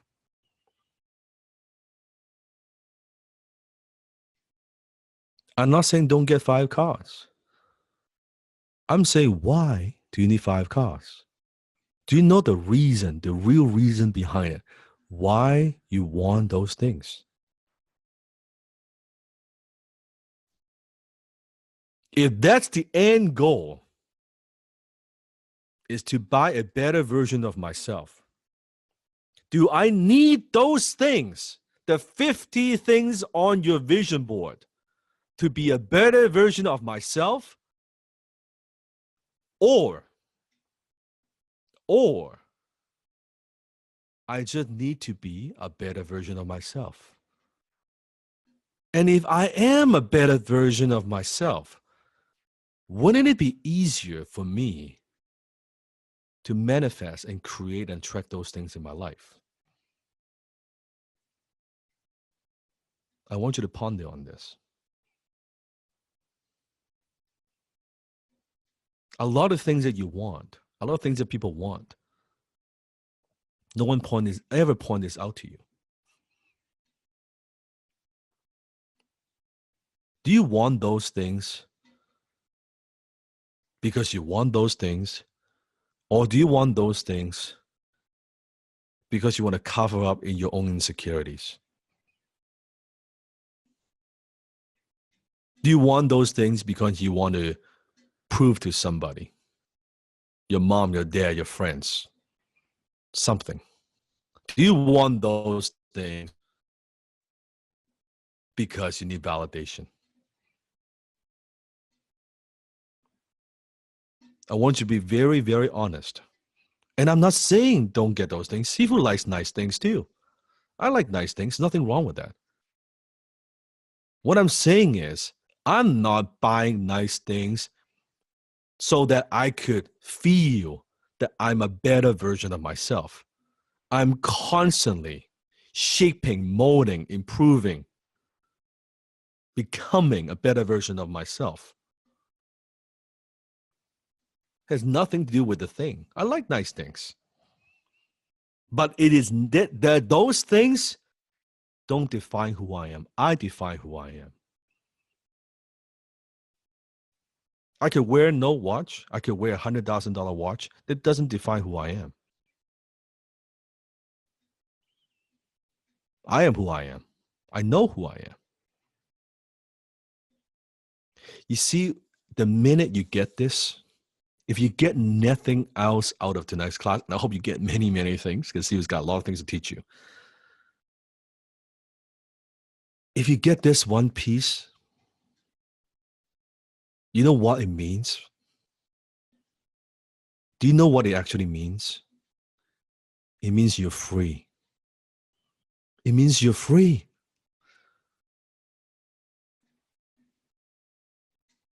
You're not that cage lion anymore. You're free.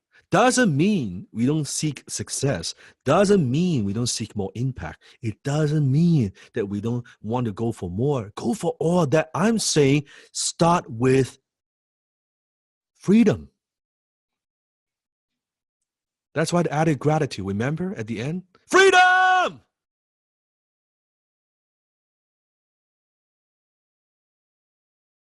Start with freedom. You don't need any of those things to be a better version of yourself. I'm asking you. Just be a better version. You don't need to wait 6 weeks. You don't need to wait 6 months. Just be better today. Start today. Be better every day. Because that's ultimately why you buy those things. I'm saying, sure, buy those things, but has nothing to do with it. Instead of being blinded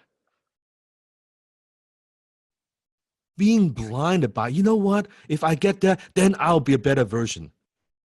How many of you know that not to be true? How many of you ever had this experience? You wanted one thing and you thought, I wanted it so badly, and you work hard, and it doesn't matter what. It could be that car, could be that house, could be a small item, could be that piece of jewelry. It doesn't matter what it is. You finally work hard enough to get it. My question to you is, how long did that last? How long did that excitement last? A day, 2 days, a month, a few months. And then that excitement, the thrill, the happiness, the joy, all that disappears. It fades away. So we thought, oh, this must not be it. It must be something else. It's not this car. I need another car. All right, let's go for it. And you finally work hard enough, you save up enough, and then you got the next car. Oh yeah, this must be it. This is it. 2 months later, I guess that's not it. Then now what? Versus you start from this place of enough, of better, of freedom. And you go from there. So yeah, go for the house. Not because the house defines who you are. It's just because it's what I like. Simply what I like. That's it. I'm buying something because it's what I like. Believe me, I'm not buying it for other people. I'm not buying it because it is for social media. People think no, it's just my life. All I do is simply share. This is my life. Some people like it, some people don't like it. It doesn't matter. I'm not doing it for them. I'm doing it for me.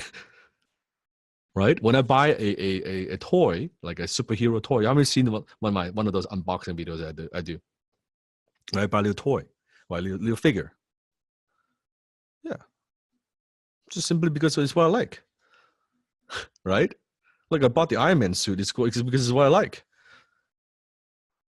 Right? It's ridiculous. It's outrageous. It's totally unpractical. I know it's what I like. That's all. Right? That's what I mean. I do what makes me happy, and I know what makes me happy. So what happens is, it doesn't matter if you have it. It doesn't matter you don't have it yet.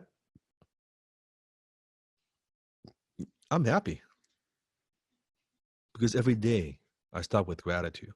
Every day I start with what am I grateful for with what I have. If you're not, listen to me. If you're not grateful with what you have right now, do you think by having 10 times more things, you'll be grateful then? If you're not grateful now? Mm.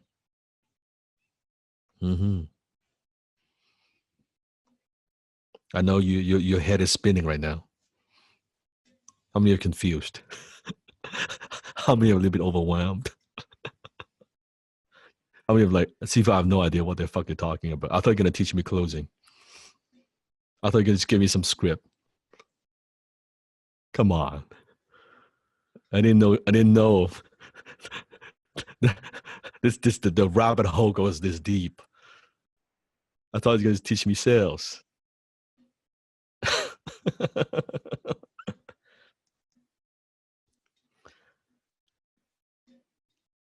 I'll teach you more than that.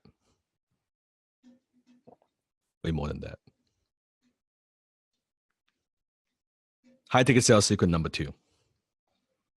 Every type of business has room for high ticket offer. Every type of business. Say it with me. Premium is everywhere.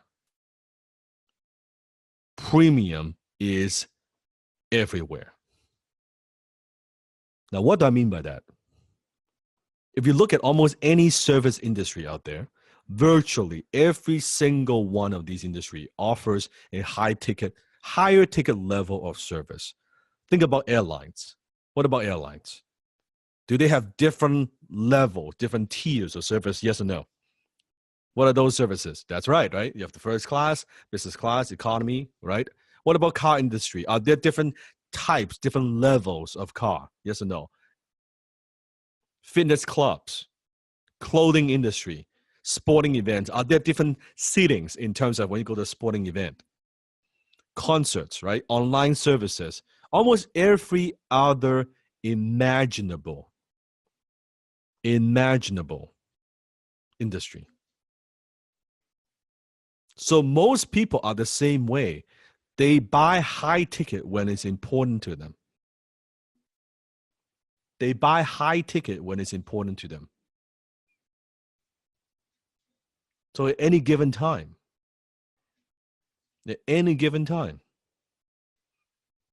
10 to 20% of the people in your audience, in your marketplace, in your industry, want the best that you could provide, not the cheapest. Because one of the biggest hurdles when it comes to selling high tickets, say, oh, but Sifu, I don't know. Like, I don't know. Like, maybe only a small percent of people buy high ticket. No, premium is what? Everywhere. Premium is what? Everywhere. They don't want something cheap or basic. Let me give an example. let's say knock on wood, you have some heart problem and you need to have open heart surgery. Do you want to go to a heart surgeon and heart surgeon saying to you, "Hey, I'm not so busy. Come in for a surgery. I give you 20% off." Come on, right? That's okay, right? Or you want a heart surgeon to tell you, "I'm telling you, I'm the cheapest heart surgeon in town. You will not find a better deal. I am the cheapest guy. Trust me, no one could do it cheaper than mine." Right? Do you want to go to, when you have heart problem, do you want to go to a surgeon like this? No, no. So for something that's important to people, when they buy high ticket when it's important to them. They buy high ticket when it's important to them. So what does that mean? How many of you are in business for yourself? Put in the chat. You are in business, you're a business owner, you have your own product, you have your own services. Okay. Now I want you to pay very close attention, because this is the lesson I teach all my mentees, right? All the business owners when it comes to high ticket sales. It means there's a beautiful opportunity for you to provide that level of service for people who want to sit in the front of the plane or in most comfortable seat possible in your area of expertise. How many understand what I'm saying? This is a beautiful opportunity. If 10 to 20% of your marketplace right now are looking for higher level of service, they don't want basic, they don't want cheap. They want to buy. Offer it to them. Offer it to them.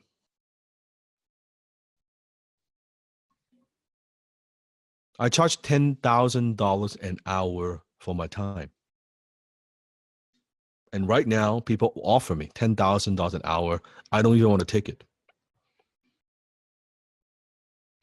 Because I look at the numbers, it would actually cost me money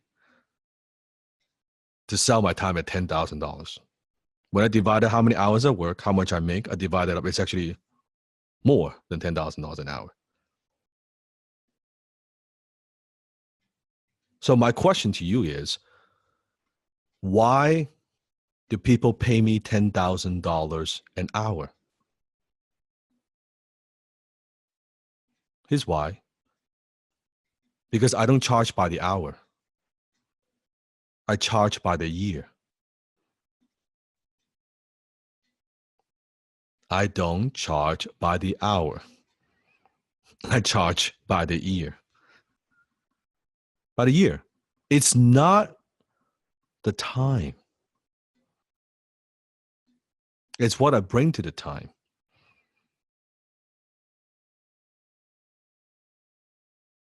They're not buying that 1 hour of my time. They're buying the 1 hour what I could do for them, for their business. They're not paying for 1 hour. They're paying for 5, 10, 15, 20 years of my experience. And I condense it in 1 hour for them, or 2 hours, or 3 hours. That's what I mean. So the best thing about selling high tickets is this. You only need a small number of clients to make a great living. Now, I'm going to teach you week 6. Doesn't matter if you don't have your own product and services. I'm going to teach you how to find the influencers. That's what the entire HTC model is about. Closing for influencers by providing a high income skill to the marketplace in exchange of money. I'm going to get into all that. But for now, knowing the best thing about selling high tickets is this: you only need a small number of clients to make a great living. So let me prove to you. To make $1 million, there are many, many ways to make $1 million. You can sell a $25 product and you sell 40,000 customers, you make $1 million. You sell a $50 product, You sell 20,000 customers, you make $1 million. You sell $100 product and you sell to 10,000 customers, you also make $1 million. You sell $1,000 product, so you sell to 1,000 customers, you also make $1 million. Or you sell a $10,000 product, all you need is 100 customers to make $1 million. Now, my question to you is this: is there a difference working with, serving, supporting 40,000 customers versus 100 customers? Do you think you need a different infrastructure? Do you think you need a bigger team? You need more people? Do you think there's more complexity when it comes to serving 40,000 people instead of 100 people? Hell fucking yeah. Of course. Of course. And both model work. Both model will get you $1 million. What I'm saying is, know the difference. It's a very, very different model. It's a very different model. And what I believe is this, that having fewer clients means you can focus more on the ones that you have. It also means that they are paying you more. There's a deeper level of commitment. So how many of you actually sell a service right now? Tell me what services, like you're selling some kind of service right now. Let's see. Good. Okay, so you see, okay, so yeah, all kinds of services. So think about this. If you're selling a service, the most valuable resource you have, it's your time. Because you only have so many hours in a day. You can only work with so many clients. So by not charging enough, it's very, very difficult to make a great living. By just working with more people, if there's not enough profit margin, we've got a problem, right? We've got a problem. So secret number 3, undercharging seriously harms your business. Say it with me. Undercharging seriously harms my business. There are 5 big problems you run into when you are not charging enough. Number 1, lousy customer experience. Because you can't afford to provide a superior experience because you're not charging enough. There's not enough margin. So even though, let's say you want to give some extra value, you want to provide a better experience, well, you can't because you're not charging enough. If you do that, there'll be no profit left, right? Number 2, clients get minimum results because it takes time to get any kind of great results in life. If it's not small results, if it's significant results, because you're not paying them enough, you can't work with them long enough. Even though you know, you could help them, but because they're not paying enough, you can't really work with them long term. Does that make sense? Number 3, clients don't respect and don't value you. Because when there's no skin in the game, there's no game. And write this down. The more people pay, the more they pay attention. The more people pay, the more they pay attention.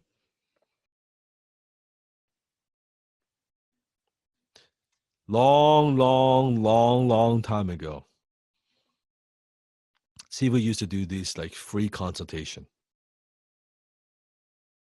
That I just want to help people. And I thought if I deliver value and they will hire me before I learn any of these high-tech closing techniques, before developing any of these closing techniques. I would spend an hour, 2 hours with people. I would give them my best ideas, my best advice. And guess what? When they don't pay attention. None of them implement shit. How many of you ever done this before?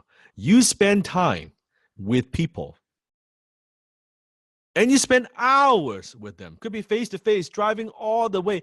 Give them your best ideas, strategy. You pour your heart out. You're not charging a damn fucking dime, right? And then what happens? Nothing. Nothing.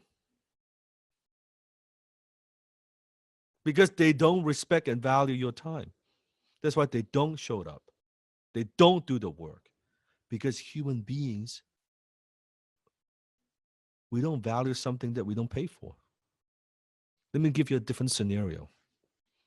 Imagine an entrepreneur, let's say CEO, sits down with me, pay me $10,000. Do you think he would be paying attention? Do you think he would have all the questions prepared ahead of the time? Do you think he'll have a notebook ready to go? Do you think he might even turn on the recorder, just record it so he can listen to it again? It's night and day difference. And because of that, because he takes it seriously, he respects and values my expertise. He would take that seriously. He would implement. Can you see why he would get better results? He could not wait because he is. I pay $10K to Dan. I need to find the value here. Like how do I maximize the value of this? Right, the minute we finish the consultation, he's forwarding that call to the team. Hey guys, shit, we're implementing this immediately. Right? It's a totally different thing. Number 4, you need a lot of clients in order to make a significant amount of money, because I've already shared with you the power transaction size. Since the income from each client is so low. It is so low. And number 5, he's the biggest one that no one talks about. And I actually talked about this a couple months ago. I say, you must grow slowly, because when you don't have enough profit, you're forced to spend the bare minimum in attracting and acquiring ideal customers. See, broke entrepreneurs, here's the idea that they have. How can I spend the least amount of money on marketing to bring in customers? That's not how you scale a company. You scale a company by investing in marketing. But when you don't have enough profit margin, you cannot scale because you cannot afford to scale.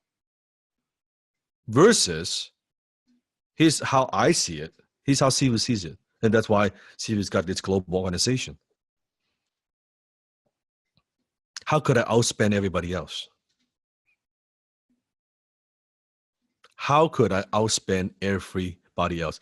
I'm not looking into how can I spend the least. That's a scarcity mindset. That's how you keep your business small, right? And most entrepreneurs are cheap. They ask them, oh, so what's your marketing budget? I have none. And they're so proud. Oh, I've got none. I'm not spending money on marketing. You're broke. Your business is small. Look at Coca-Cola. How much they spend a year on marketing. And it's Coca-Cola. Everybody knows it already. Billions of dollars. Billions. Why? Because they know. They know. So let me give you an example. Let's say you are selling a $100 product. Okay. And your profit margin is 50%. So it costs you $50 to deliver the service or to fulfill the product. You've got a 50% profit. You with me? Okay. So $50, right?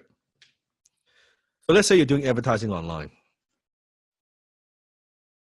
And you're running ads, you're doing your marketing online, you're doing Facebook, you're doing YouTube, you're doing Google, whatever that you do online. Okay. What's the most that you could spend, assuming you don't even want to make money, to acquire a customer? Let's see if you get the number. That's right. Very good. Now you're smart. $50, right? $50. That's the most that you could spend to acquire each customer. So let's pretend you and I, so that's you're selling a $100 thing, you're making $50. Let's say I'm selling to exactly the same industry, serving the same amount of clients. I'm selling $1,000 product. That's superior. That is also provides a better customer service experience because I could afford to. So now let's say my profit margin it's $100, not 50, but let's say my cost is $100. So my profit is $900. And now I go to the marketplace and I say, I'm willing to spend up to $900 to acquire a customer. Do you see the power, the advantage I would have when I go to the marketplace? The most you could spend is 50. I could spend 900. How many more channels I could go to? How many more ads I could run? How much more exposure I could have?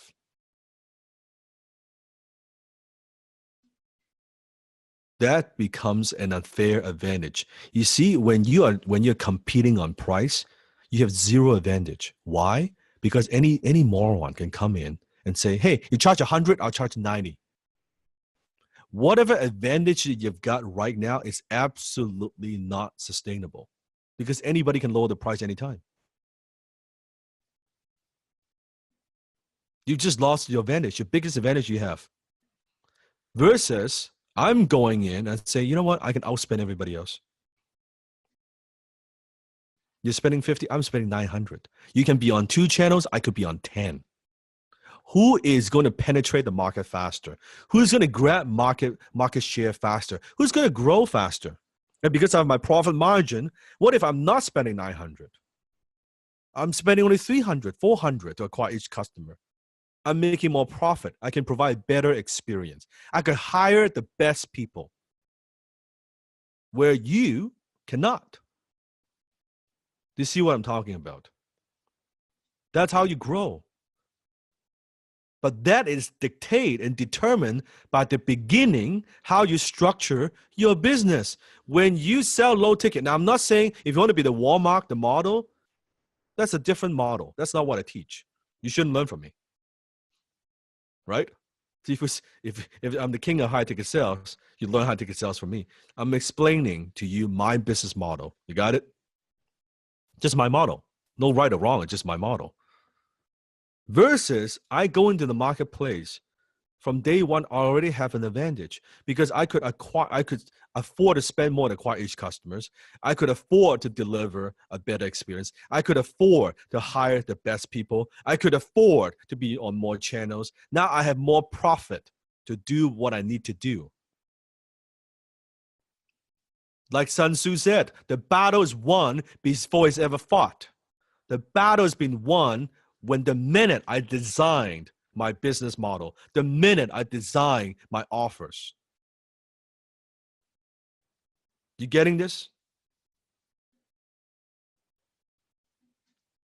Let me give you one more bonus. I'm giving you a lot of bonuses here. This is not part of the curriculum at all. I'm just kind of giving you something extra, okay? Imagine that I don't just have one offer. Let's say the first offer is $1,000, right? Let's say my second offer, I call in marketing, we call that the back end offer. I also have a $5,000 offer. That I know that a percentage of my customers who buy the 1,000, let's say 50% of them would buy the $5,000 offer because they love the first offer so much. I've got 2 offers. And the second offer, because I don't need to now spend marketing dollars because I've already acquired the customers, right? And this ties very closely with high ticket sales because when you work with influencers, sometimes that's what they have. They have a front end offer, they have a back end offer. Okay, I'm teaching you from both angles, so stay with me here, okay? And if you don't get this, listen to this again. Go back and listen to the replay. So this, because I don't have to spend marketing dollars to acquire the customer. It's already my customer. So what it means is this. I could wait and make all my money on the back end because I have the $5,000 profit margin, the back end offer. Now I go into the marketplace and I would say, you know what, competitor, you are spending $50. I'm not going to spend $900. I'm going to spend up to $2,000 to acquire each customer. What? That's right. Because I know each customer that comes in, 50% of them would upgrade to the $5,000 offer. Oh, that gives me a unfair advantage you will not imagine. Now I can grow the company so fast. I could do so much. I'm outspending my competitor 50 compared to 2,000. Who's going to win? Who's going to be the number one company?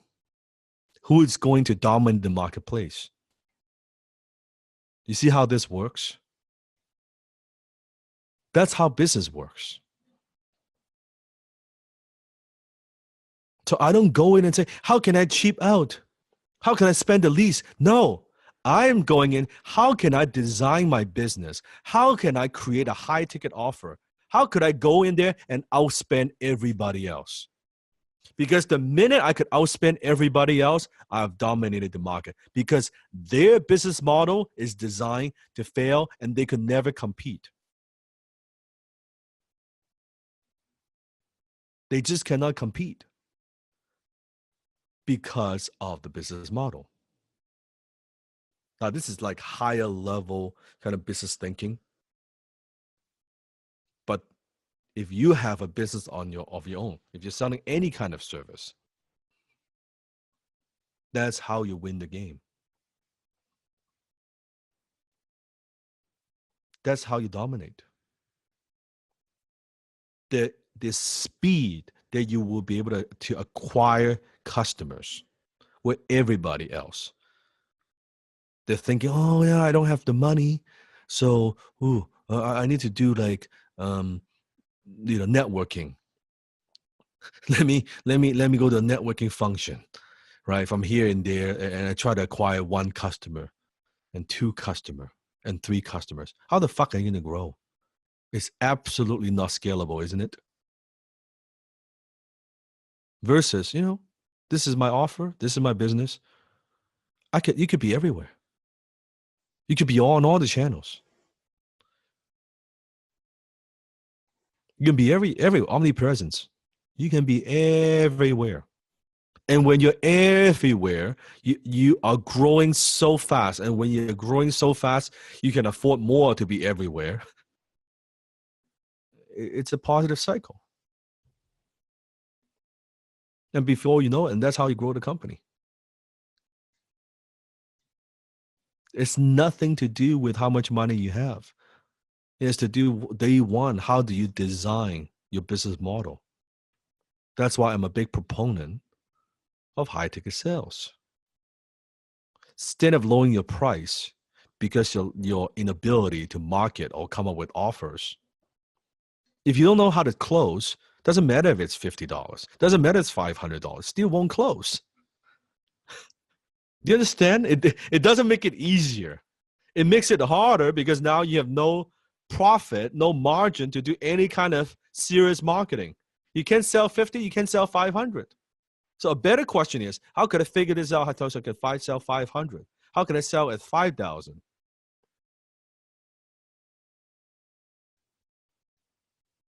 Right? So that gives me an unfair advantage. It's not because, I work harder to compete. No. They won. You've won the battle. A battle is won before it's ever fought. The minute before you even do anything, before the world sees what you have to offer, it's done. The outcome is already predetermined. That's why when I sit down with entrepreneurs, I talk with them 5-10 minutes. I can tell them this thing is not going to work because your numbers don't work. They're like, no, Dad, I'm so passionate about this. I spent 10 years working on this. I said, it's not enough margin. You go broke trying to acquire customers. Done. This thing's not going to fly. Huh? Yeah, it's not going to fly. You will not be able to spend enough money to break even to acquire the customers. You go broke. This business will never work. Huh. And they're shocked. They're shocked. They could be spent 5 years working on this. I look at it for 2 minutes. Sometimes they don't like the answer. They don't like the answer. They don't like, oh no, I'm going to be persistent. I'm going to do some positive thinking. This is going to work. Okay, go ahead. I'll see you in 5 years. See where you're at. I'm not emotionally attached. I'm just telling you facts from my own experience. I want you to succeed. I don't want you to waste time and waste money. I want you to do well. Otherwise, I would be one of those, like, which I hate those fucking people, right? Where they actually encourage like bad decisions. Right? Sometimes sometimes it could be family and friends. Oh yeah, it's okay. We support you. I know you're gonna make it. It's gonna be fine. And then if you just stick with it long enough, give me a fucking break. Like, if they don't know what they're talking about, shut the fuck up. Seriously. It is not helping them. It is hurting them by prolonging the death of the business. And now they're more in debt. They waste more time. And I hate that. I just like, why? Why are you doing that to them? If you don't know, even you don't know, just say you don't know. Don't make shit up. Don't like falsely encourage them, please. Just tell them, hey, I don't know. I'm not qualified to tell you because I've never built a company. You should talk to someone who's actually had some experience. Okay. Then go talk to someone who's got experience. There was a research done from Stanford and MIT. A group of bodybuilders given an energy drink. One group told discount price. Other group told premium price. Now, what's fascinating is this. Those viewing it, those bodybuilders, viewing it as a discount product, reported having a less intensive, effective workout.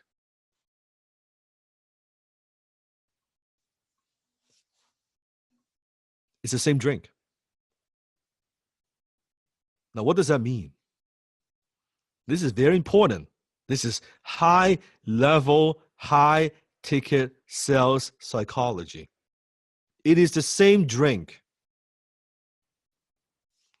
What it means is this, that customer satisfaction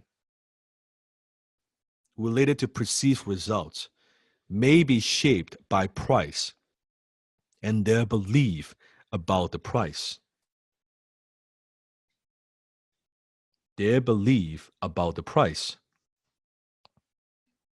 Everybody goes, Give me one of those. That's right. This is so important. This is very, very important. This is one of those big lessons again. And I see he's giving you a lot of big lessons tonight. I was in Hong Kong a few years ago. I was visiting for a month. And Sifu's hair, my hair grows very, very fast. I need a haircut every 2 weeks, maximum 3 weeks, right? I need a haircut very, very often. So we're staying in Hong Kong now. It's been a few weeks. Now my hair is like growing long and I need a haircut. So I was asking about my friend. It's like, I haven't been back to Hong Kong for a long time. Like, where do you recommend for me to get a haircut? And he said, well, there's this place in kind of the downtown of Hong Kong. You should check it out. It's a very nice place. A lot of celebrities like so-and-so, they all go there. Like, this is where like celebrities go, right? Like, it's very like luxury and high end. And I said, cool. So how much is it like for a haircut? It's always like $100 US. I'm like, ooh, that is pretty expensive because usually in Vancouver, I'm paying like $50 for a haircut. That's what I'm paying. It's a decent hair salon, but it's $50 a haircut. But it's $100 a haircut, right? That's right. It's a high ticket haircut, high ticket stylist, right? So, and I said, okay, fine. I need a haircut badly, and I don't want to like take my chances and stuff like that. So So yes, I'll give you the address, and he booked a time for me actually. Then on the day I went there, and it's actually on a very high floor, up in the building, and it's got a beautiful view with a view, like it's actually a view. And I arrived there, and I guess I sat down and walking there. Then just the first thing I noticed is like how clean the place is, right? How clean the place is. And then I was sitting in the front seat, and the waiting area, and they have like the magazines are nice, like not, how sometimes you go to those salons, all they have it's those like outdated, crappy magazines, right? This is like nice. This is like nice high-end magazines, very nice experience. And I sat down, and the receptionist was asking me, "Oh, would you like a drink?" "A drink? All right, right. I don't drink, but I want some tea." "Sure." And then she brought me some green tea. And that was nice. And then I walked, and they have someone, a kind of a stylist, come in, and I sat down, and then we had a consultation, and then it's asking me what I would like to, a hairstyle, and explain to him. And that consultation was long. This is like a long consultation, not like 2-second consultation, long consultation, right? It was asking me about, so, what do you do? What's the image that you want? And how do you usually do your hair? Do you like put gel on it, or do you not put gel on it? And like, it's like about my background. It's quite interesting, right? So we did all that. So they were in depth. And then got to the shampoo, the shampoo area, right? Then I lie on the bed, and the shampoo area, where behind the shampooless, right? It's a TV. So I can look up, actually see a TV right up, like up there. A nice TV. And I was getting a massage, like a hair spa, and like a hot towel. It was very like long. Again, shampoo, like just the massage alone, I think it's like 10 minutes or something like that. It's a long time. So awesome, a nice hand, like towel on my face afterwards. And then I sat down, and we did a haircut afterwards. Like the entire experience. So I was looking at the place, how nice it is, right? And the people around, and they're all nice, and it's such a good experience. Now, afterwards, my friend asked me the question, how was it? Now, I also overtip, because one of the things I teach, right? It's about overtipping. Do you know why you overtip, by the way? It's a little side lesson for you. That's right. It's part of the abundance mindset. It's always part of the abundance mindset. When everybody tips the minimum, when you are being served, when you are getting a good service, when you pay them a little bit more, first of all, you feel very good. They feel very good. And what you're also training, remember, you're buying a lottery ticket, action, reaction. When you're over tipping, what are you saying to your subconscious mind? Instead of lack, instead of abundance, what are you saying? What are you saying? You're saying, I value good service. You're saying, I have enough. There will always be more to come. Versus, oh, no, I'm not going to tip more than 10% or 12%. Never. Never. My mom told me never tip more than that. Why? It was waste money. What does that mean? What are you telling your subconscious mind? There's never enough. That you will never have more. There's always scarcity. So be careful. So I overtip. And my friend asked, so how was it? I said, it's awesome. This is the best haircut I've ever had. This is amazing. This is good. If I live in Hong Kong, I'll come here every 2 weeks. He said, great. So I want you to think about the experience. And that's the hidden psychology of premium pricing. The more people pay, the better they appreciate what they have. See, before I even go in the salon, what was I expecting? Oh, celebrities come here. It's expensive. It must be good. And because in my mind, I know it's going to be good, It's expensive. The minute I walk into the salon, I was looking for what is right. I was looking for what is good. I was looking for ways, things to justify my purchase. Because I know I'm going to be spending $100, man. So when your clients invest top dollars, they will help you. Listen to me. They would help you make sure it has been a valuable investment. No different than a bodybuilder, the energy drink. It's the same drink. But because they perceive, oh, this is a premium drink, it must be good. Because they think it's good, your brain, if you study neuroscience, it creates a certain chemistry. So it actually makes them feel like this is better. Just like, the testing people do, like a $10 wine, red wine versus a $500 wine, and they tell them, oh, it's a $500 wine, and they will say, this I can taste the flavor of the wood. No, actually, it's the same fucking wine. But when they were told it's a $500 wine, and it's not a trick, it actually tastes better in their mind. So when you invest top dollars, they will help you make sure it's been a valuable investment. And that positive expectations lead to positive outcome. You getting this? Positive expectations lead to positive outcome. Your clients will help you justify the price. And they will refer others just like them. Let me give you a different example. I need a haircut. I said, hey, friend, buddy, I need a haircut. Well, this is like a haircut, like an old, crappy hair salon right next to me, right next to my door. You could go, I think they charge like $8. I said, what? Yeah, they charge $8 for a haircut. Holy fuck. Right? $8? Imagine I go in there. What's the first thing that's going through my mind? They must suck. It's going to be bad. Are the Caesars even sanitized?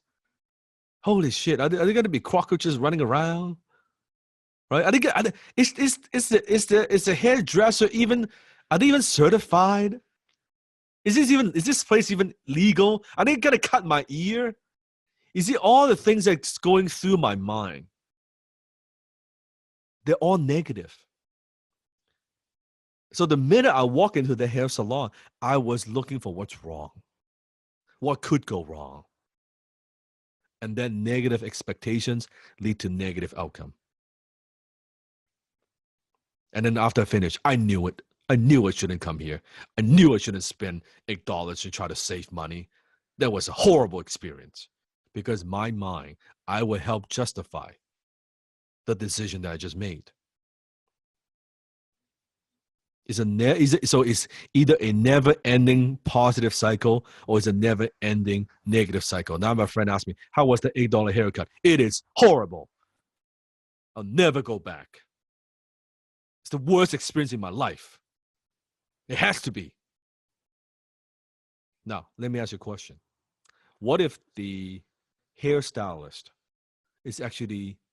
has similar skill, the $8 one versus $100 one? Just be with me. Just stay with me for a second. What if they actually have the same skill? Would I appreciate it? No. Would I even notice it? Probably not. It has nothing to do with that. Because day one, the price already. I've already made up my mind how much this is worth. I've already created the entire experience in my mind. How many of you had this experience just in your life? Think about the places where you go in there and you know it's going to cost you some money. and you spend the money. And then it turns out to be, wow, such a wow experience, like a high ticket purchase, right? Like this is better than I thought. I know it's gonna be expensive, but this is good. This is nice, right? Mm-hmm. That's the power of high ticket. High ticket sales secret number 4.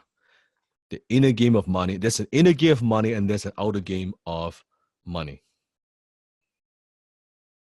When it comes to high ticket, you cannot look at price without looking inward as well as outward. You cannot look at price inward.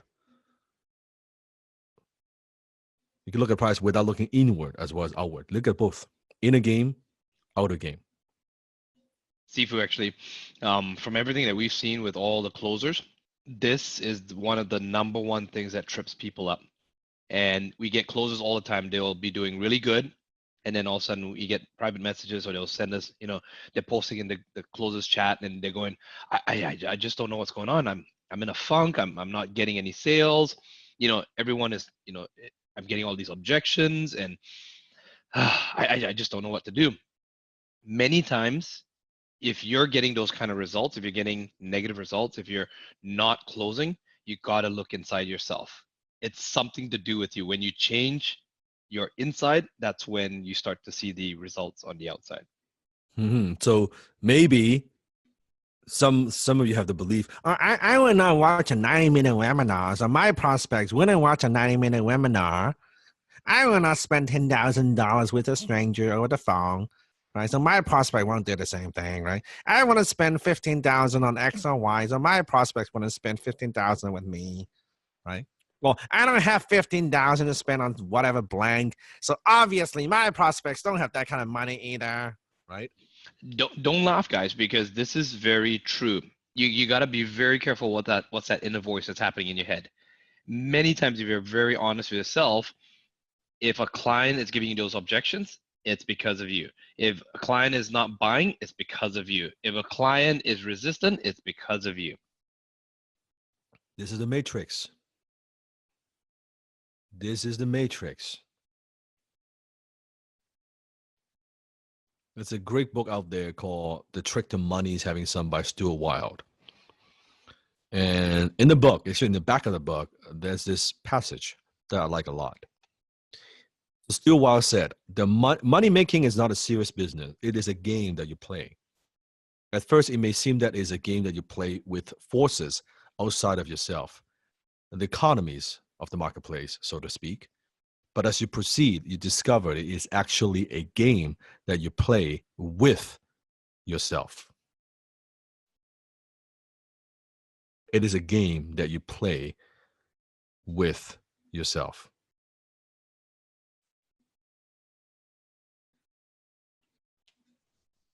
Here's a big price mistake. We get in our own way by what we have in our own head, by what we will do with money and what we are willing to spend. When it comes to price, you project your own past and present relationships with money and what you would spend for things onto your clients. Everyone, I mean everybody's got stuff in their head about money, which relates to prices, and some of it is not healthy. You have belief right now about price and money that is not healthy, that are destructive to your success, that are preventing you from going to the next level. So, again, XTC graduates, shh, silence, silence. All right, silence. I love you guys. Great. What could a teacher ask for? Such a great student. So how much is coffee? How much is coffee? How many drink coffee? For like if you buy from Costco, Walmart, then $4, $5, like a little big bucket of them, right? $10, $8, right? $12. All right. Now, if you go to Starbucks and you buy a little nice like ground like bag of coffee, how much is that? Who knows? Let's see if you can get. So $25, $30, $15, $13. Okay. So coffee is coffee is coffee, right? So you have coffee that's $5, $6. You have coffee that is $20, $25. How many have heard of this coffee? It is called Kubi Luwak, also known as the cat poop coffee. Literally, it's poop by one of these cats, which is $3,000 US per kilogram. $3,000 per kilogram. I call it cat poop coffee. That's right, $3,000 per kilogram. So my question to you is this: it is coffee. Why do people spend by the way, they are very difficult to buy. It's very limited supply. Why would someone spend $3,000 for fucking coffee? Why? Maybe because it's exclusive, because it's premium price. Now, my question is this: the $3,000 coffee compared to let's say the $30 coffee, does it taste 100 times better? Does it really taste 100 times better? Does it even taste 10 times better? I don't know, because Seafood doesn't drink coffee. I drink green tea. But does it taste even 10 times better? I mean, I could imagine it tastes like a couple times better, like 2, 3 times better. I could imagine that. I don't know if it tastes 10 times better. I don't know. I'm pretty certain it doesn't taste 100 times better. When it comes to high ticket sales, most people rarely buy things based on function. Most people rarely buy things based on function. You must understand the high ticket mindset. Again, when you hear that $3,000 kilogram, I'm looking at your response. What did I just say? When you're closing, you project your own value. You project your own past and present relationships with money onto your prospects. I'm simply giving you an example. But some of you are reacting. Oh, what? Do people actually pay for that shit? That is fucking stupid. Who wants to pay for that money? That is just dumb. That is wasteful. That's your value. Nobody else. So I want you to pay attention to how you react to these things, because that tells me you don't have a very healthy relationship with money. That relationship has nothing, that reaction has nothing to do with the coffee. It has to do everything with you. Umbrella. Most people spend how much money on umbrella? $5, $8. Sometimes I see, oh, see if I got it for free. I just pick other people's umbrella in restaurants. Don't do that. Five-finger That's discount. called stealing. that is not high ticket closer. That's a scarcity mindset, right? And don't call it borrowing either. Yeah, it's not boring. Okay. Oh, see if I thought they put it in front of the restaurant. It's free. It's other people's umbrella. Don't take that shit. Okay. Right? It's $2, $3, $5, right? So here's a brand of umbrella from Italy called Pisodi. They range anywhere from, it could be $200, $300, up to even $500. Now, you may be thinking, who in the right fucking mind would spend $300 on an umbrella? I know someone who does.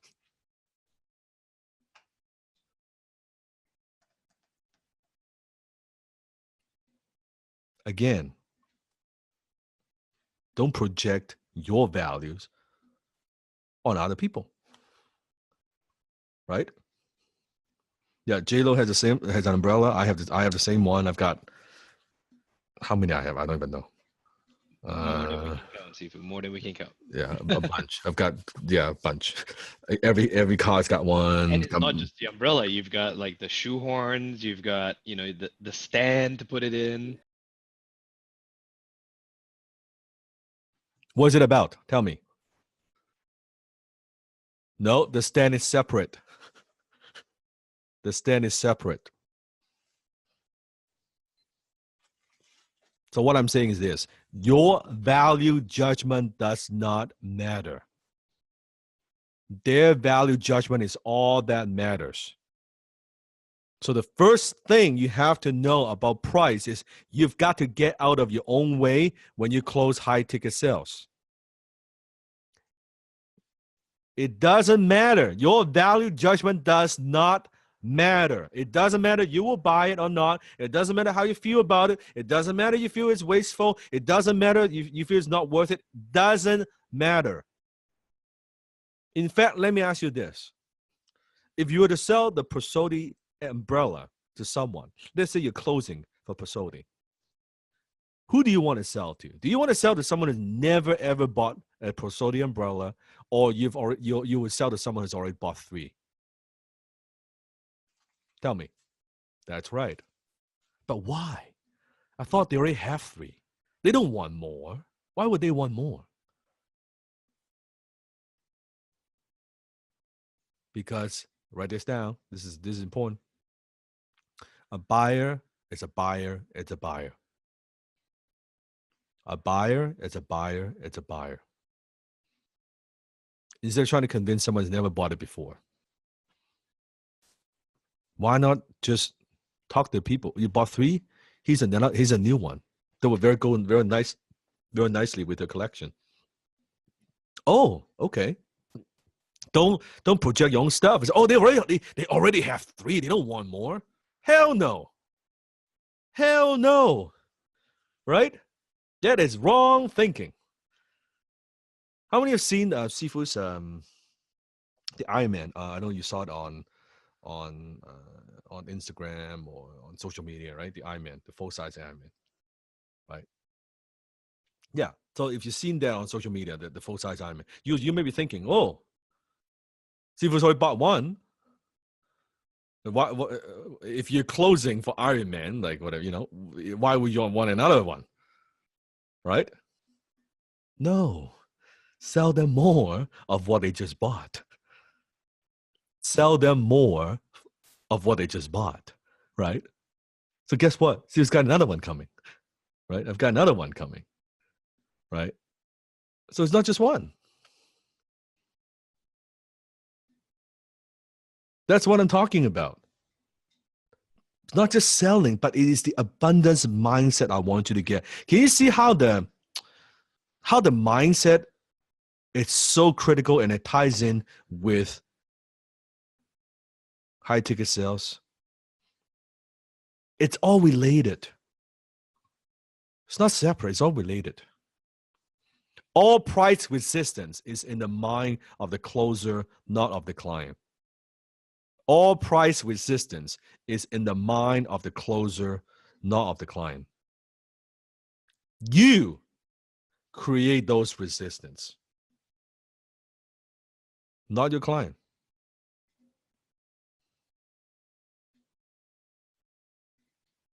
Your client didn't create that resistance. You did. Because you weren't comfortable with high ticket price. You have all these things in your mind. We're not going to do a 5-minute break. How many can keep going? Can you keep going? You okay? All right. I still have so much I want to share with you. All right, good. High ticket sales secret number 5. Fix your thinking and remove money obstacles. Write it down. Secret number 5. Fix your thinking and remove money obstacles.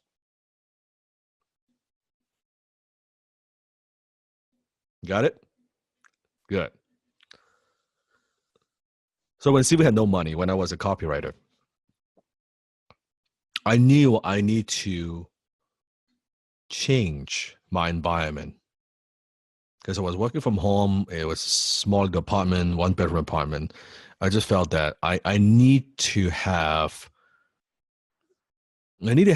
something around me that it's actually empowering. And when I developed the concept of the wealth trigger and write it down, the wealth trigger. And what it means is a wealth trigger is simply an object, an artifact, or something or environment that triggers the feeling of wealth. That's what it means, wealth trigger. And I am a very big proponent. All my students know I'm a very big proponent of wealth trigger. Okay. And it could be an image, it could be whatever it means for you. I'll give you various examples. So the environment for me is a wealth trigger. And so I found out I got to find a different place. So at the time, I would go to a hotel in Vancouver called Pan Pacific, which is a 5-star hotel, like a very nice hotel. And I would go there. I would work in there. That's where I would do my call. That's where I would meet with people. And funny enough, at the time, I had no money, so I would just sit in the lobby. The good thing about a 5-star hotel is they don't kick you out. You can sit in the lobby all day. No one kicks you out, right? And as I make more money, as I'm in this environment, I notice a few things. Number one, the people going to the hotel, they're like, I would see different car like pulling in the concierge, the valet, and I could see like nice car. I would see like people well dressed, and I'm just in that environment. And at first, I wasn't very comfortable, but then as time goes on, I became more comfortable. I'm like, okay, remember comfort. Comfort is key. So I got a little bit more comfortable. And as I get more comfortable, now I could afford to buy like a cup of tea. And eventually I make a little bit more money. I can afford to buy a lunch. And then eventually I make more money. I can afford to stay there. But it is that environment, the wealth trigger, that I found out that, how I feel about wealth, how I feel about money, actually it has a huge effect on my earning. So imagine if you're closing a deal, you need to meet face to face. Don't meet people at like McDonald's, for God's sakes. Don't go to Lodano's, please. Okay. I call it Lodano's, a low marked. Don't go to low marked. It's okay if you buy like toilet paper and stuff like that. You know, seafood buys those things too. That's fine. But you know what I mean? Like, don't fucking meet clients at Lodano, right? Or, even Lodano now has like McCafe. Even they try to upgrade. They try to serve the top 20%. You notice that, right? They're renovating their place, make it look nicer. They even want to attract that top 20%, right? They know high ticket.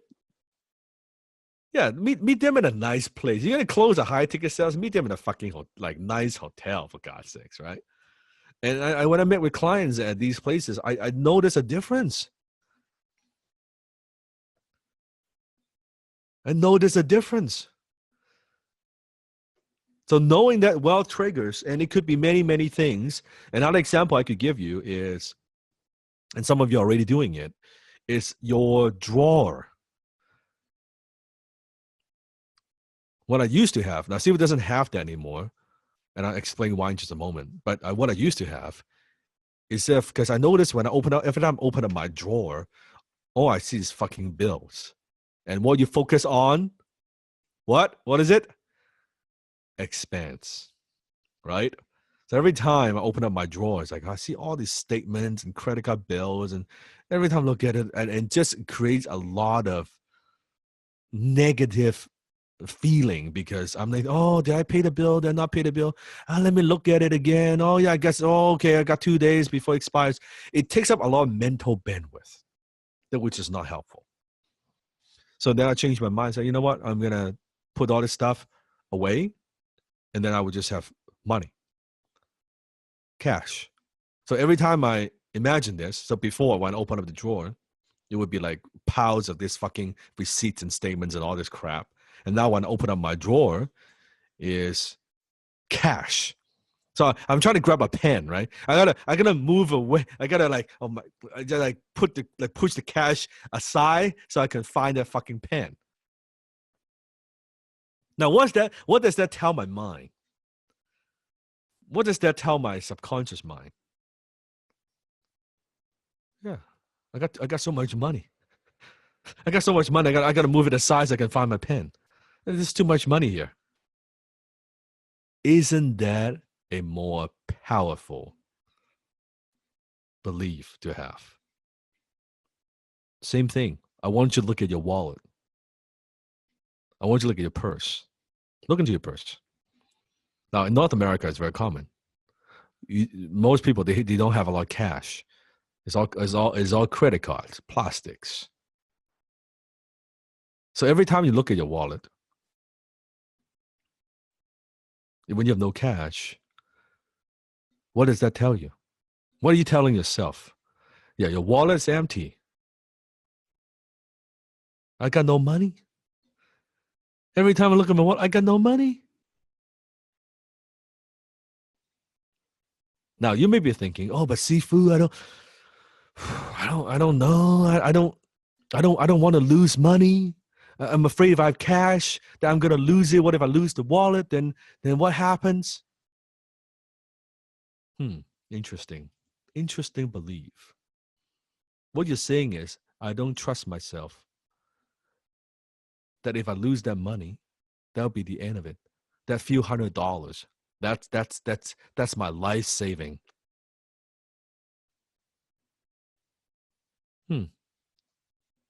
Or what if I don't know if I can control myself when I just have the cash. Sometimes I spend the money. I don't even know I shouldn't spend it.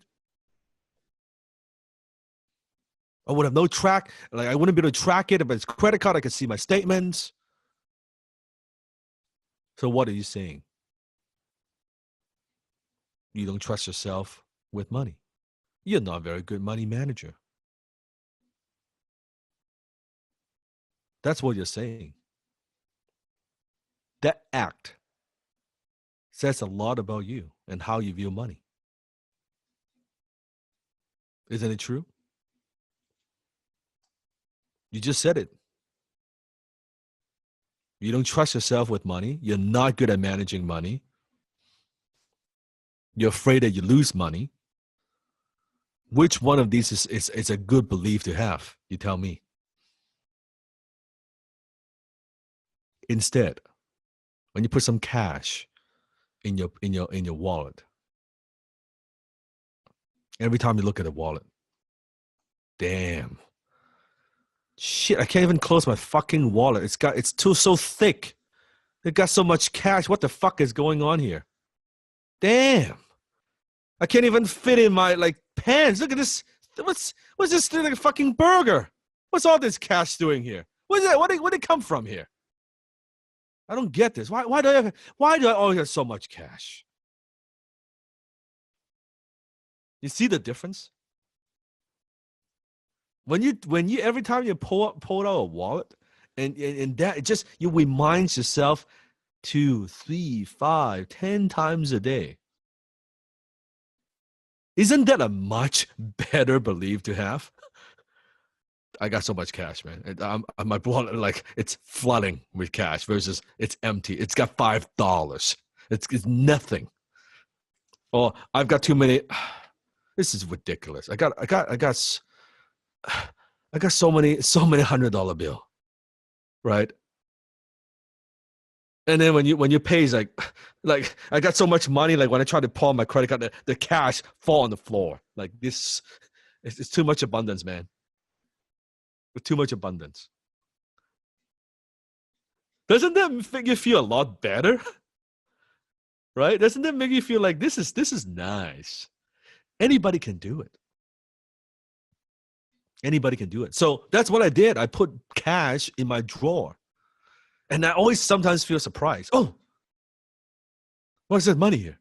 I put money everywhere. All the drawers. It's just like fucking money all around the fucking house.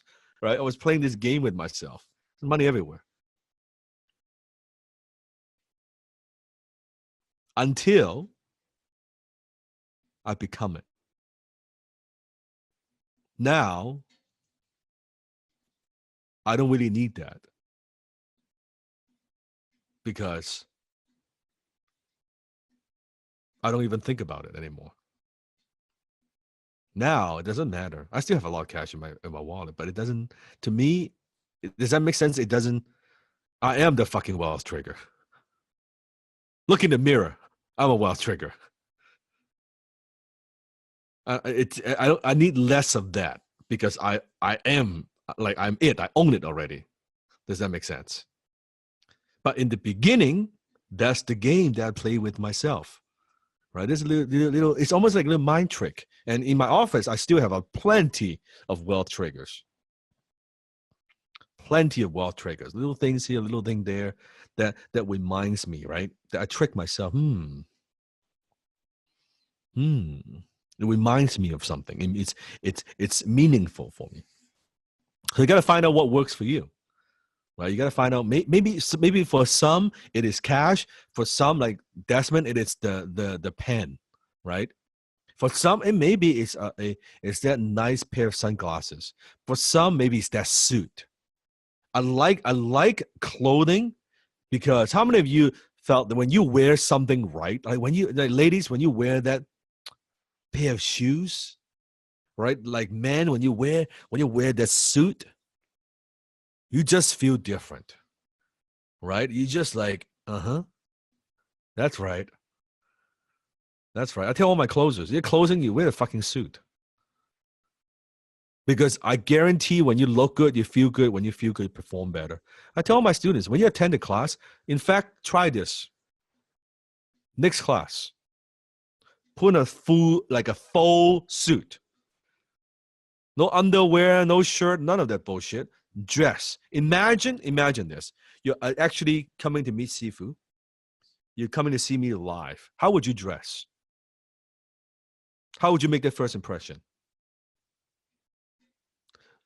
You do that and you attend the class. You tell me if you don't learn more, if you don't pay more attention, you don't get more out of the class. Of course you will. Because you're now going in and setting yourself up for success. You're saying, you know what? I take this class, I take this training seriously. It's an event for me. Just because it's a virtual doesn't mean it's not an event. It's an event for me. Anything that would give you an edge, use it. See, high-tech closers, we operate based on the principle of slight edge. Write this down. We operate based on this principle of the slight edge. Meaning anything that would give me a slight edge in life, I would do it. If by wearing that dress, by wearing that pair of shoes, if by wearing that suit, it gives me that extra 5%, 10%, I would fucking do it. Even 1%, I would do it. Because that 1% adds up. It's all about the slight edge. That's why people ask me the question, like, as I believe in feng shui, you know, how feng shui in Chinese is how you arrange certain furniture in your home to attract more health, better health, more abundance, more prosperity. And I say to people, like, yeah, I believe in feng shui. And people say, oh, okay. I said, it doesn't matter if you believe or not. I operate based on the principle of slight edge. If by moving my furniture around in a certain way, if that brings more prosperity, more health, better relationships, why the hell not? Doesn't cost anything. Versus, oh, no, I don't believe in that shit. Oh, that's fine. It's not about believing or not. I'm just saying, if I could do it, why not? If that would give me a slight edge, why not? If reading that book would give me a slight edge, why not? If watching that video would give me a slight edge, why not? These broke people say, no. See, broke people, they think the slight edge is too small. And that's why they They look down on it. Successful people, we're like, you know what? That would make what we do 1% better. Yes, I would do it. I would do it.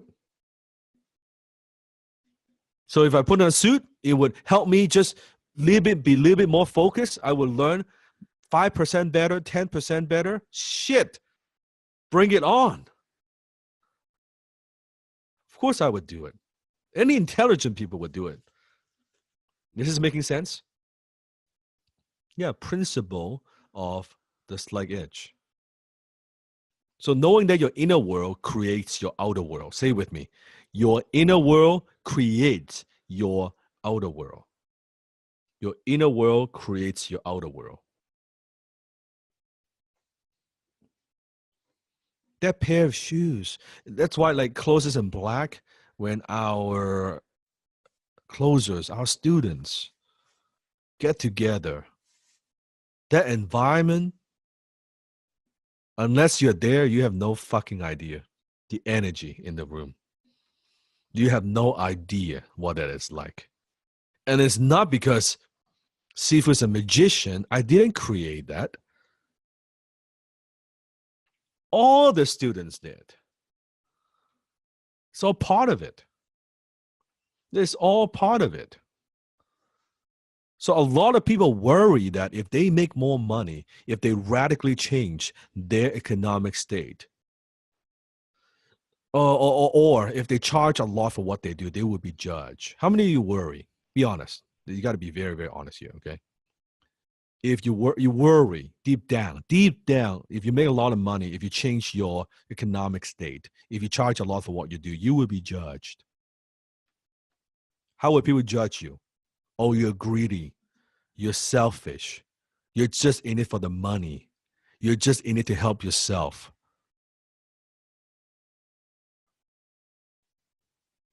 But only you and only you truly know why you do what you do.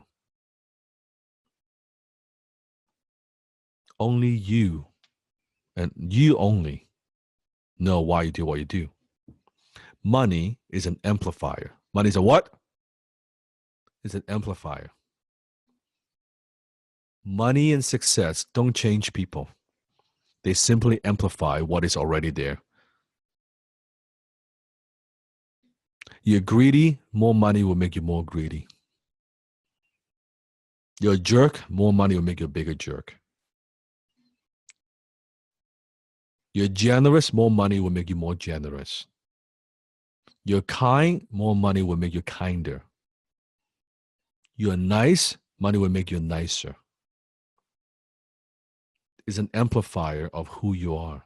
It doesn't change you who you are. It reveals who you truly are. Isn't that the truth?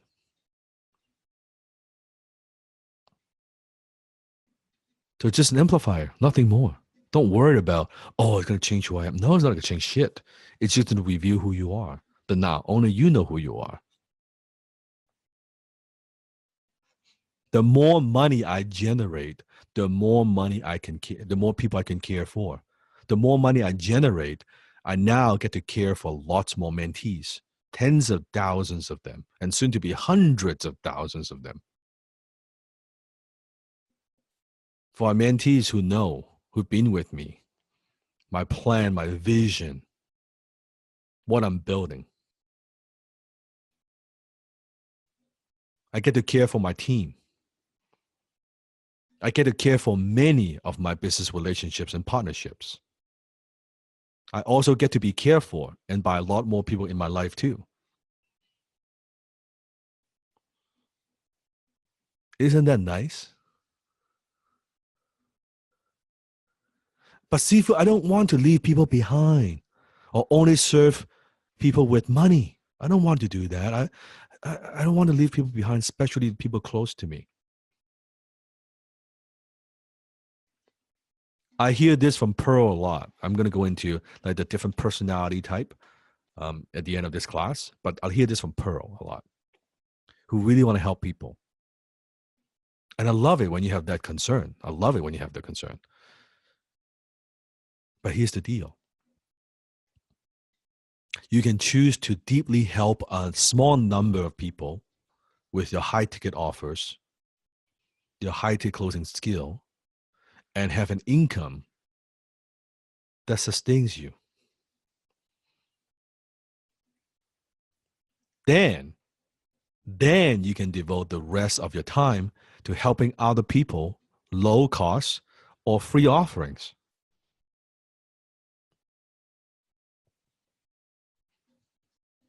I combine all my skills and all of my experiences and everything I love doing into what I do, into my business, into my empire.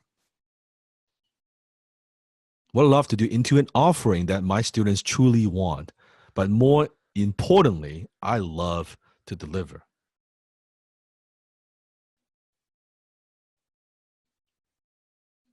So I could do that. So you notice I incorporate everything I love into what I do. And I think I'm very, very grateful and I take pride. I think I'm one of the very, very few entrepreneurs in the world that could do this.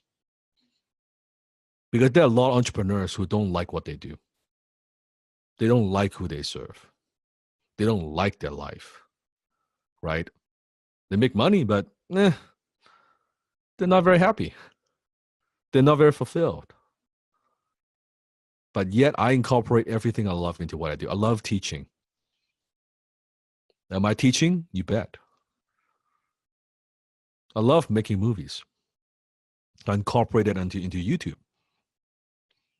I love public speaking, so I do my events once a year. Learning from other people, traveling. I travel with my high-ticket leaders, right? We go on trips together. We hang out with my team, interviewing successful people.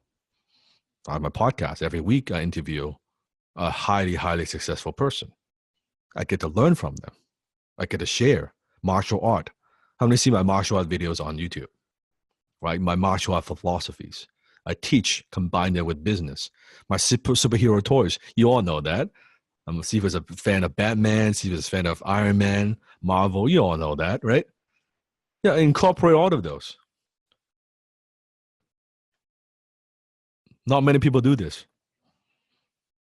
Like everything I have, everything I do, is all an extension of me. Like I talk about integration. That's just right. It's just what I do. It's just living to me. It's life, right? I don't need to have it separate. No.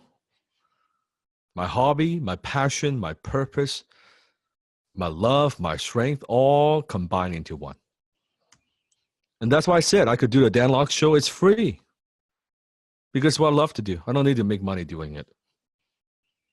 I make money doing it, but I don't need to make money doing it.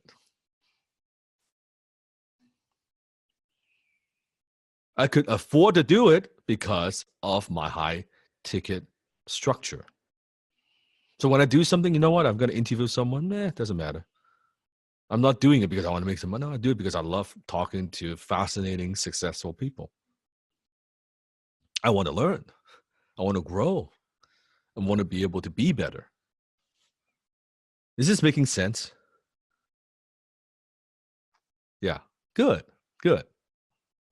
So knowing 99.99% of people follow me on social media, they're not going to do business with me. They're not going to be my students. That's okay. I could do it. It's okay. It's perfectly fine. I'm not counting on that. I do it because I love to do it. I love seeing them transformed. I love seeing the comments. I love seeing your comment, your story, your aha. And I'm simply using my knowledge, my experience, and I build everything around. So I'm building the business around my lifestyle preference. I build a business around my passion. I build a business around my strength. I build a business around my even my hobby. Can you see why I'm happy? I'm grateful every day. Can you imagine living your life 24/7 where you are fulfilled on so many levels, so many ways. Hmm. Exactly. That's why I could teach for 5 hours. Believe me, if I don't like teaching, I will not be here for 4 hours, 5 hours. I'll be like, 2 hours, I'm done. You see what I'm talking about? Because I love it. I love it. I'm talking with you. It's a very intimate thing. It's very personal. I feel like even I'm talking to like the mic, but I know like I can see your comment. I could see like this is. I feel like I'm just having a conversation, like a fireside chat, and I'm giving you some tough love, a little bit of tough love, but I'm also helping you to realize to have some of those aha moments to point out the matrix, right? So you can see it. And when you see it, I love it because when you see it, I know you will never be the same. You cannot be the same. You will never live the same way ever again because now you've seen the matrix. Mhm. So imagine this. You're walking down the street. Suddenly you hear a very loud noise, like "Vroom, vroom, vroom," and you hear this sound, "Vroom," and this black Lamborghini just like "Vroom," drove by. What's the first thing that goes through your mind? Who do you think that person is? Don't filter. Don't think about it. Just put in a chat. Holy shit. Cocky, Dickhead, dickhead, rich, spoiled brat. Probably daddy gave him the car, right? Lottery second winner, generation, right? Uh, obnoxious, obnoxious, show off, show off, yes. Daddy boy, gold digger, horrible, horrible bastard. bastard. All right, great. Okay, here we go. So my question is, how do you know?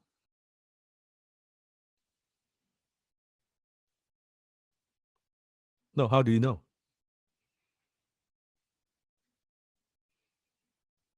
It's very interesting. Unless you're my student, I could tell you 99.9% of people, the first thing that comes to their mind is negative. It's negative. Hmm. Why is it negative? Because we're taught to believe in a certain way. Why couldn't that person be a very successful entrepreneur that has worked 20 years of his life? It's got a great family that is giving back to his community, that is a wife or could be a husband, got 3 kids. That's never the story, by the way. That's never the story.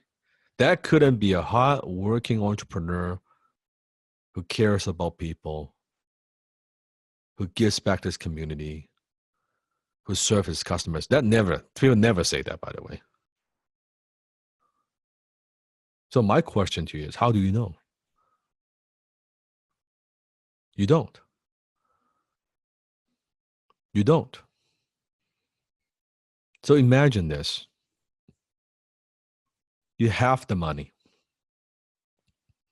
You have enough money. Imagine just pretend you like Lamborghini and you get a car like this and you drove down the street.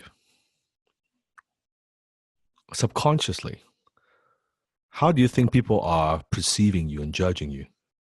Even you work hard. You've worked hard honing your skills, being a high ticket closer, delivering value to your clients, to your influencers.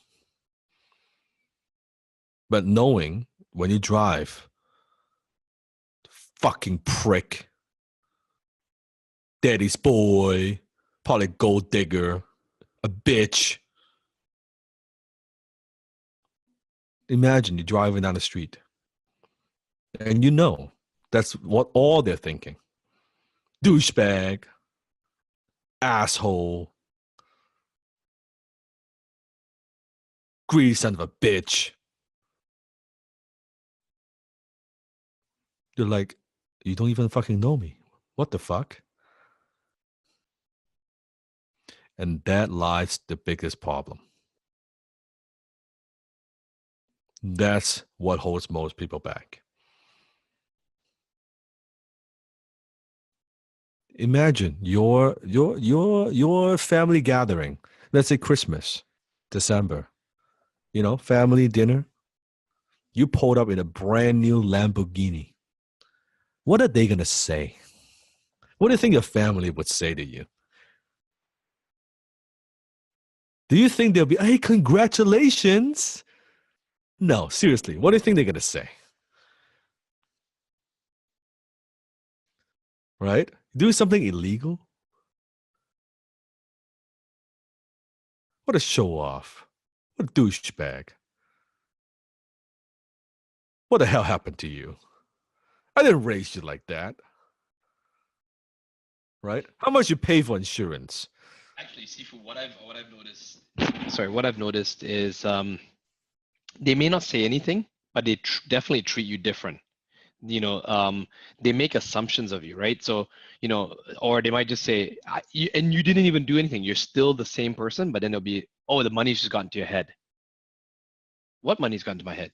Like, I'm the one paying for the dinner. I'm the one trying to do nice things. I'm just being myself, you know, or they start to get really uncomfortable talking to you. So what happens is this, because you know that, and that's how you see people, by the way.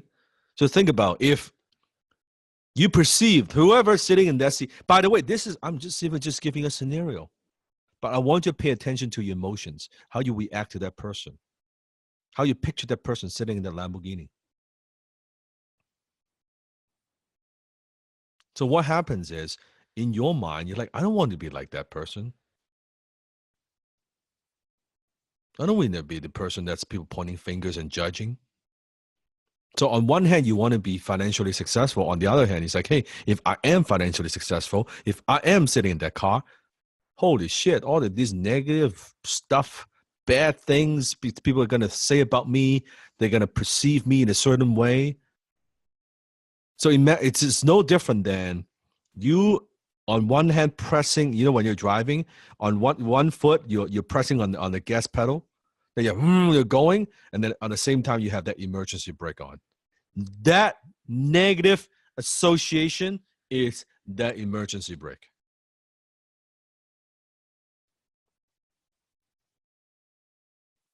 And most people, and don't say it doesn't affect you, it does. I promise you, it does. Most people, because they're so afraid of being judged, especially by people close to you. You don't want to be that person in the Lamborghini. So what do? You make sure you don't succeed. So there's nothing to be judged.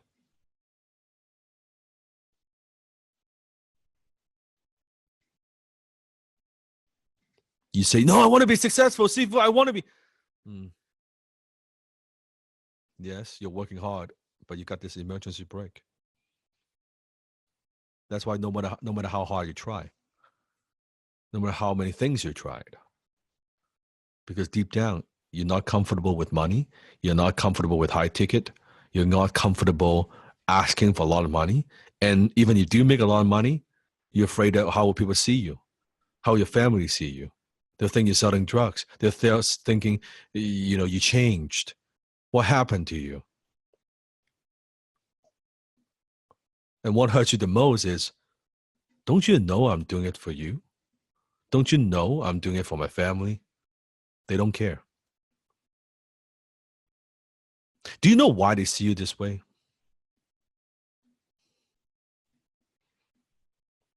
Because your success is a reminder what a failure they are.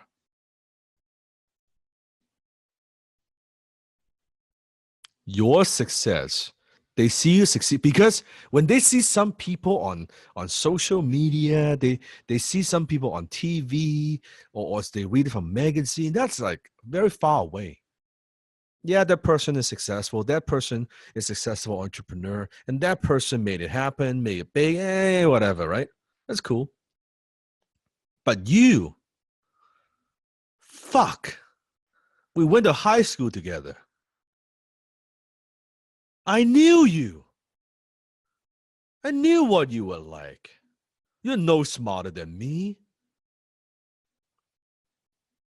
How come you made it? How come you got out of the matrix? How come not me? This is so unfair.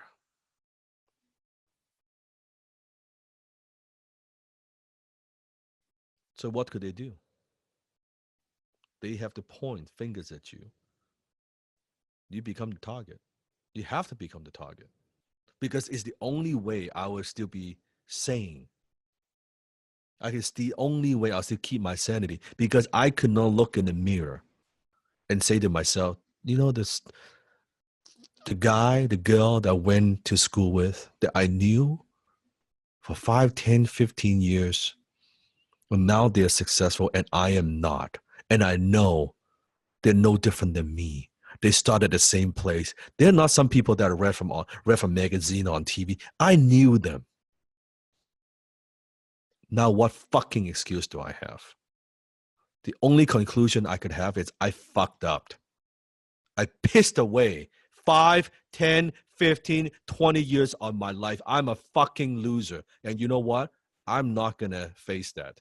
That's not a pill that I want to swallow. So much easier to find fault in what you do.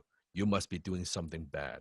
You must be doing something illegal. You must be doing something shady. You must be selling shit. No way in. What the fuck? You are making money, feeling grateful, hanging around with good people, and you're helping people. Fuck you. While I'm here, down here, having a job that I fucking hate, commute to work, living a miserable life, barely paying my bills, living paycheck to paycheck. Fuck you. That's what's going through their mind.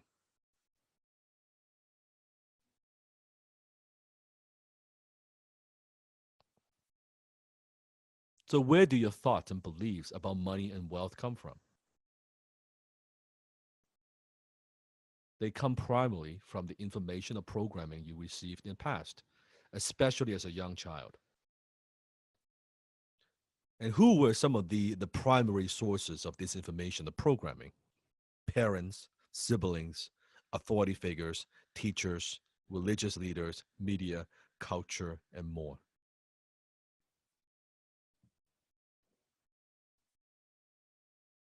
Let me give you a very important lesson.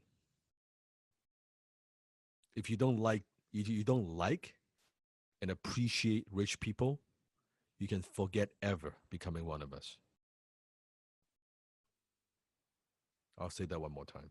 If you don't like, respect, admire, and appreciate rich people, you can forget ever becoming one of us. You have one tiny little bit of negativity, one tiny little bit of negative association with affluent people, with rich people, you will never become one of us. Why? Because you don't want to become one of us. Because you see, wow, that the rich people are greedy. I don't want to be a greedy person. Okay, so if rich people are greedy, you don't want to be a greedy person. Guess what? You make sure you'll never be rich. You make sure you stay the same. You don't want to be us, so you will never be us.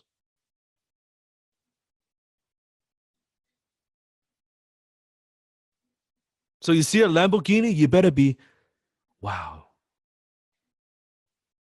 so awesome, so proud. I bless you. God bless you. Because when you do that, you rewind your brain. There's nothing wrong. Even though there's a possibility that person is an asshole, doesn't matter. It has nothing to do with that person. It has everything to do with how you see that person.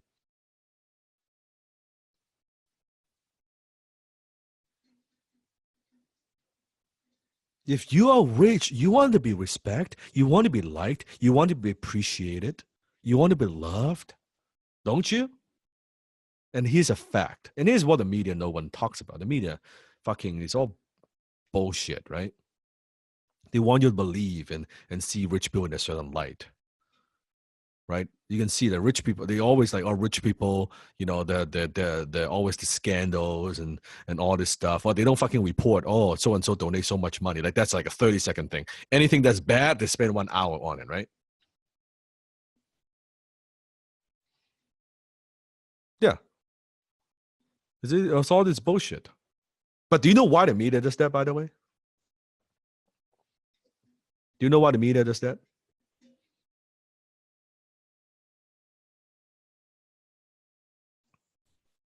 It makes poor people feel better about themselves.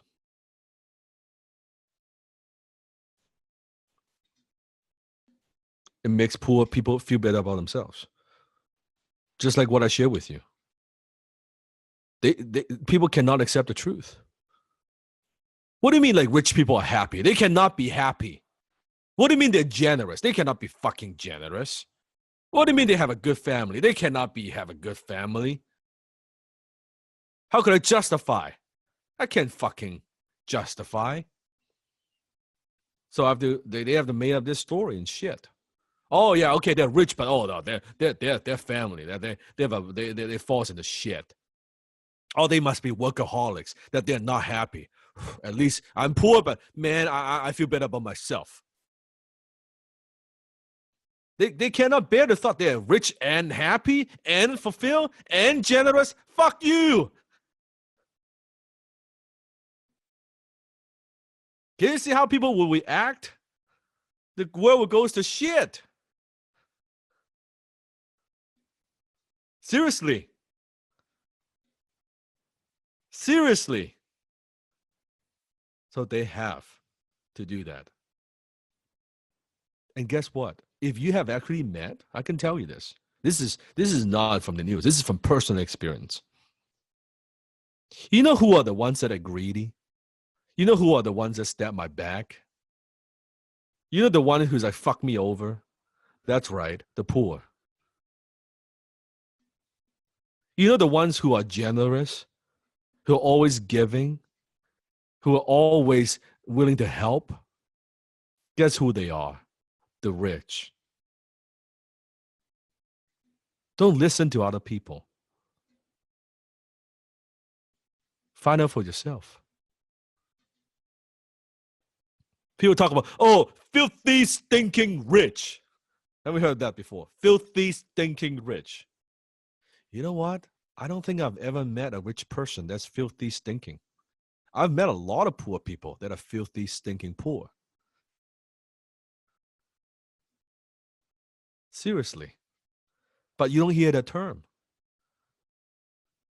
That term doesn't exist. You know, when I meet rich people, they're using fancy, expensive cologne. They smell pretty damn good to me. They shower a couple times. They shower a couple times a day. They go to spa. They look pretty good. They smell pretty good, right? You see, it's all this like bullshit. And let me tell you, money smells good. Have you ever smelled money last time? Money smells good.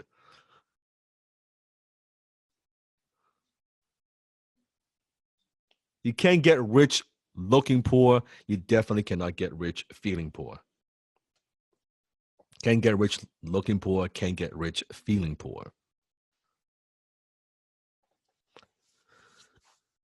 So we'll talk about wealth trigger. I'll give you one more wealth trigger. So Sifu was traveling. Now I am doing more speaking across North America. And from my home back then to the airport, it would, if I was to get a cab, like a taxi, it would cost me about $60. And one time, like, I was thinking about Wells Trigger again, right? Always thinking about my environment, people around me, the awareness, always pay attention. So thinking about, one time I just had a very bad experience with a cab driver. I mean, the seats were so dirty, and here we go, and nothing against taxi driver. It's just that particular taxi driver. I mean, it was smelly, it was stinky.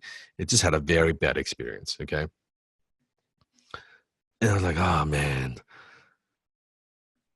And you know what? I thought, what if I don't take the cab? What if I take a limo? And at the time, I've never never been in a limo before. Well, I'm gonna get a limo just to go to the airport when I travel.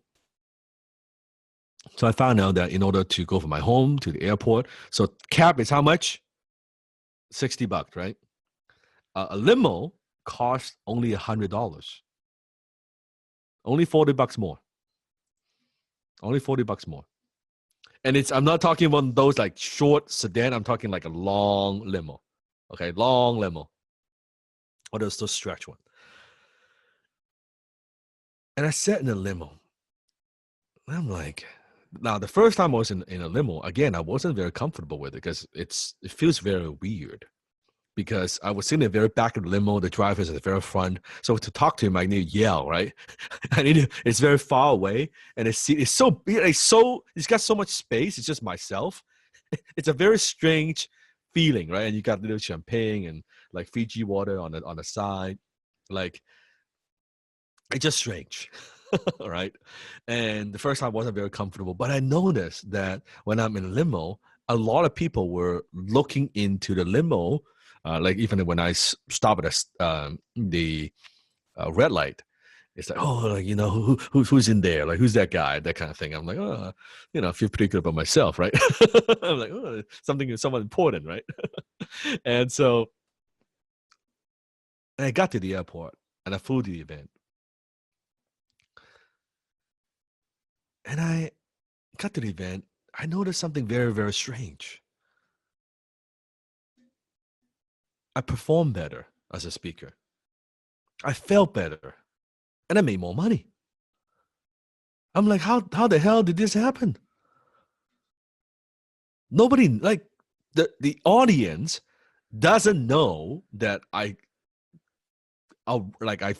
before I got on a plane, I ride in a limo.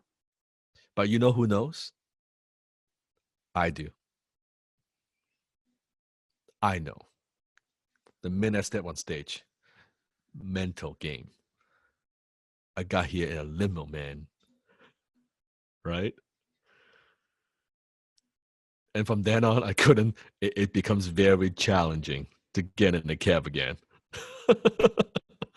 Just like Albert Einstein said, once your mind is stretched, it never retracts to its original state.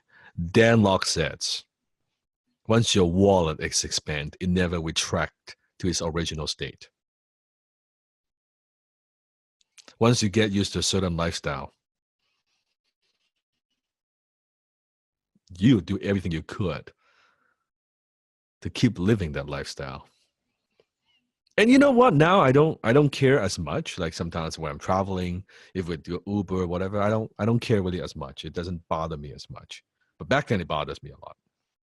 But it does. Even when like sometimes the car is a little bit small, right? Sometimes with a team, I do sometimes have to. I kind of miss my Bentley here. Right? I want my Bentley, right? But really, it's not. It becomes a comfort. That's my new comfort. That's my new comfort. So selling high ticket, it's a profoundly transformational experience that goes far beyond your business. Because you will have a different relationship with money and success. because you will show up more powerfully and you won't be afraid to offer your best work to the world and be generously compensated. That's why this is so powerful. This is not just sales. This is high ticket closing. Do you notice even with how many see the booms every day within the Facebook community? You notice those boom. It's not, hey, it's just, oh, I made some money. No. You watch the video. You read the long post. It is how many can see it's a transformation? It's not just, oh, I made some money. I use some script. How many can see like all the stories, all the booms? There's a lot of depth. The only way you see that much depth is because Siva's taking them through a transformational experience. It is not what people think. You will see they now charge more. They're charging for what they're worth. Now they have more confidence. Now they're closing sales. Or they went from shy for uncertain. They went from uncertainty, right, to certainty. Went from scarcity to abundance. And you see this, by the way, it's not like, oh yeah, maybe you get a boom once every month. No. You do this every damn day. You log in every day. It never gets old. Every time I see a boom, like it never gets old. Where else? And I really take pride. Right? I'm very proud of what we've created together. Where else do you see this? Sifu, I gotta interject here as well, right? It's like I know personally from watching you as you thumb, sometimes when we're preparing on set and we're driving somewhere and you're thumbing over your phone. Just for the rest of the audience here, you may not realize, like, Sifu will actually he's very, very proud. You can see the look on his face. Be like, oh, look at this guy, look at this girl. She just joined and she already got a boom, or he just joined. Or there are even some of you where you first joined and you were not very, active or a little bit shy. One thing I can definitely tell is that, Sifu is very, very passionate about your transformation. Like when you guys get results, his eyes light up. That is something I know that is priceless. So, for those of you getting results already, congratulations. Those booms, like I've been in so many other affiliate marketing groups. I've been in so many other, whatever, LinkedIn groups, other things, and you just don't see that. You don't see people transforming. Sure, there might be a couple of positive people in those groups, but it's not this ongoing result. People's lives changing, people's marriages getting better, people getting off addictions. People, it's so different. So it's not just selling high ticket. This is a vehicle. It is a skill. And when you develop the skill, when you develop the mindset, everything change. When you see the matrix, everything change. And you will never look at your life, closing, people, relationship ever the same way again. And I'm so proud I'm being able to play a small part in that. And I'm very grateful and I'm very fortunate being able to do this every day with my students all over the world. It's just, what more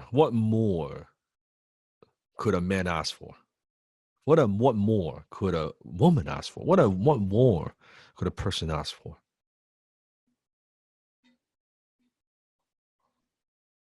Last secret.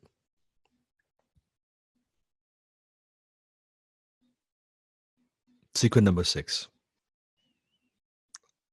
Lower self versus higher self.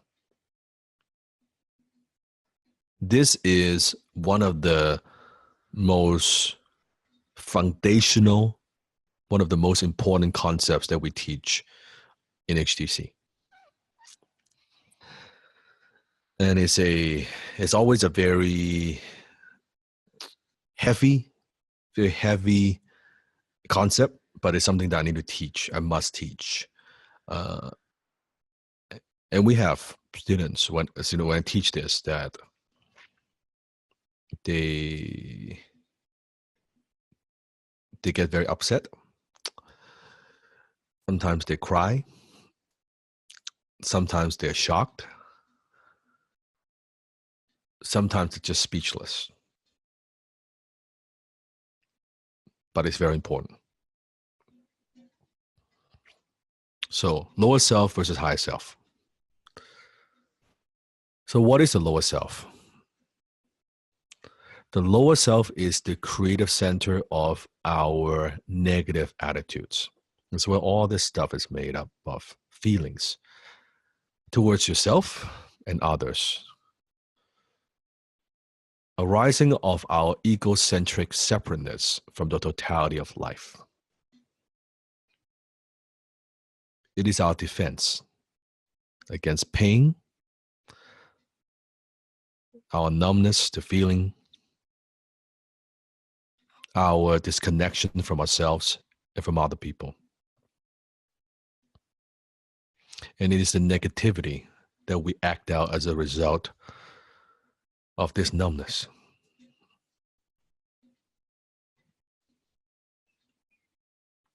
So what does the lower self sound like? As I go through these, I want you to see if you recognize some of these lower self moments.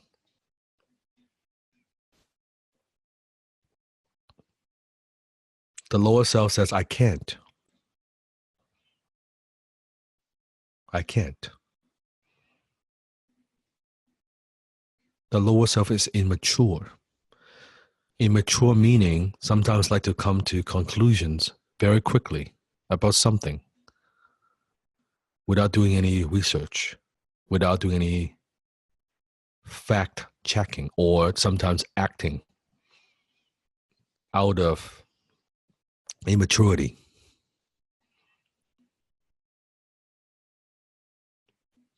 The lower self feels pain, helplessness, rage, denial, withdrawal. The lower self wants things to be 100% perfect. Being a perfectionist. Wants control. Knowing there's no control. Always wants its way. Either my way or the highway. Lower self feels rejected. Can't win. It's not going to happen to me. It's not going to work.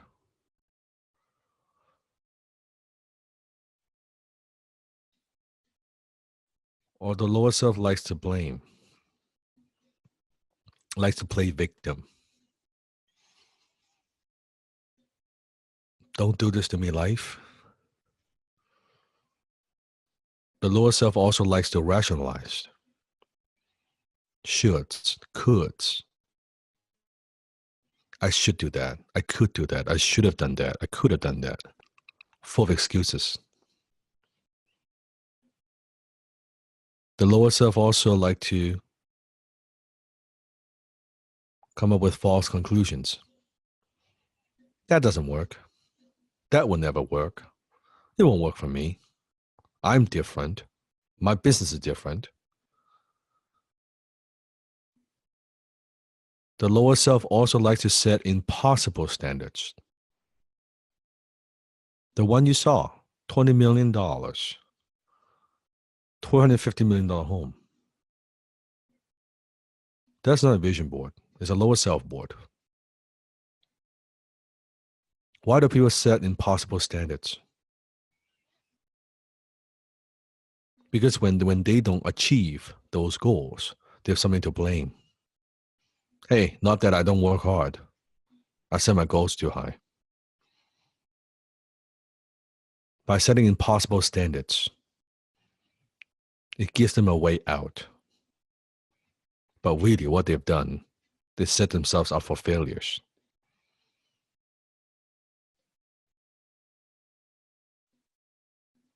But they want to look good. Something to blame. The lower self also blocks pains by freezing your feelings, feeling numb. How many of you feel numb? Just the way it is.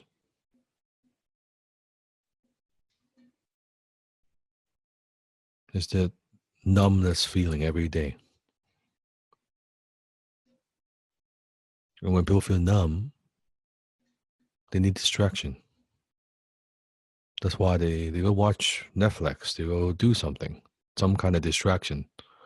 Go have a drink, go have a smoke. So they feel something. They still feel alive. Some, not alive, some feeling.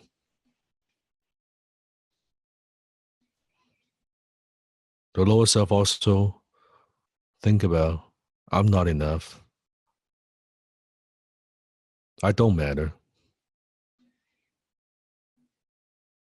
And I'm not worthy.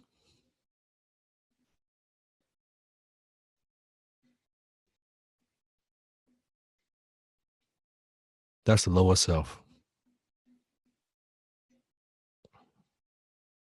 Closing is easy.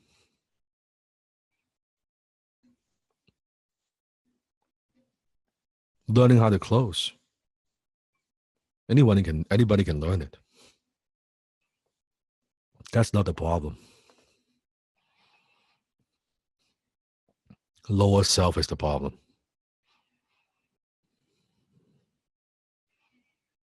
That becomes a very vicious cycle.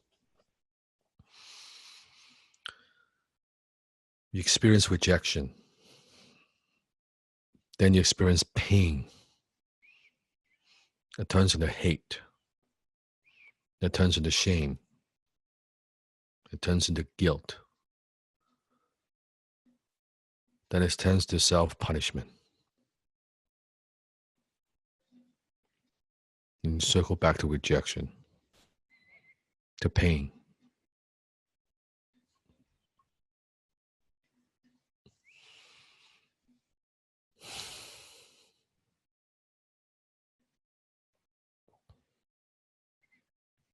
Do you see why the lower self is so destructive?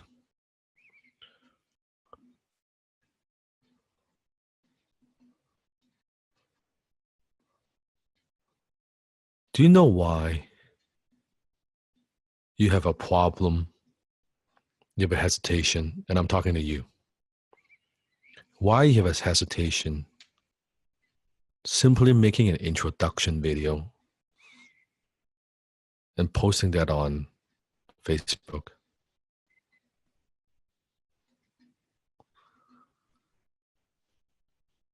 It's not about the instruction video. It's not about that introduction video. What is it about? Oh yeah, I'm camera shy. No, that's a lower self talking. That's a lie. What you're saying is, I don't want to be judged. What would people think of me? How would they see me? Well, I don't know these people. They seem to be kind, but I don't know them.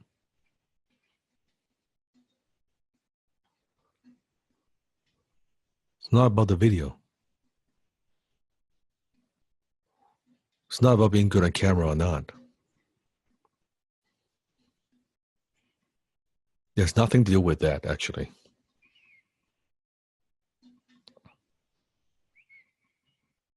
Do you know why you're afraid to connect with people?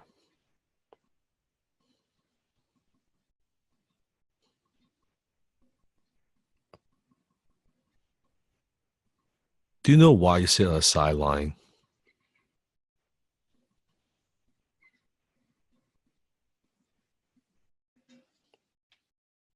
Do you know why you've been an observer all your life? An observer who doesn't participate, who's invisible. You don't know me, you can't hurt me. It's true. They don't know you, they can't hurt you.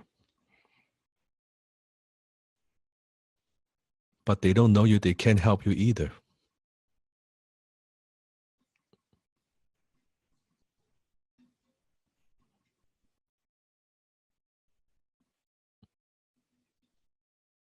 So you sit on the side watching other people participating, and life goes by. You don't really participate. And you think you're safe.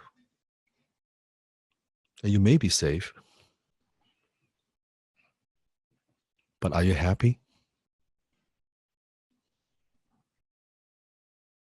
Is that what you want? Being alone?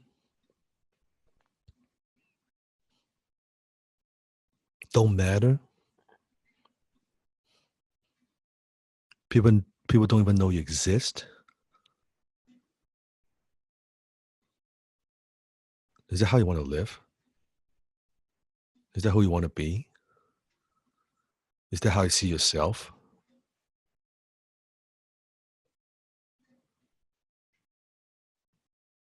So it's not about making the video. It is not about making the video.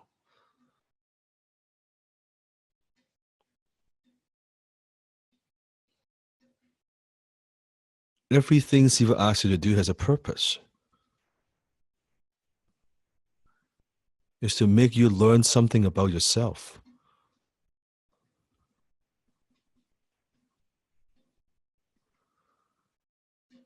To make you realize what has been holding you back.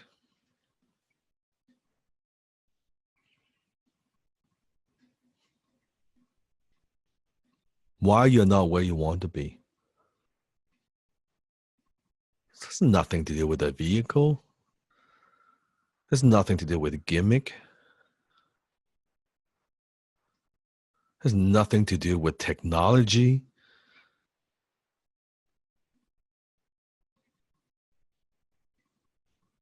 It's your lower self.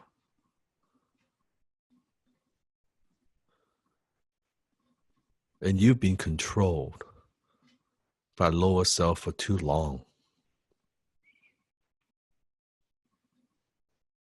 How you behave, how you think, how you act.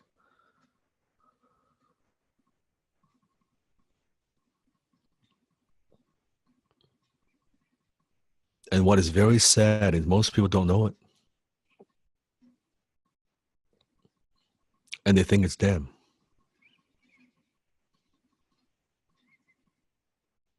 It's not them. It's their lower self. You are not your lower self.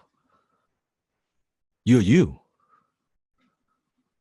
You are not your lower self.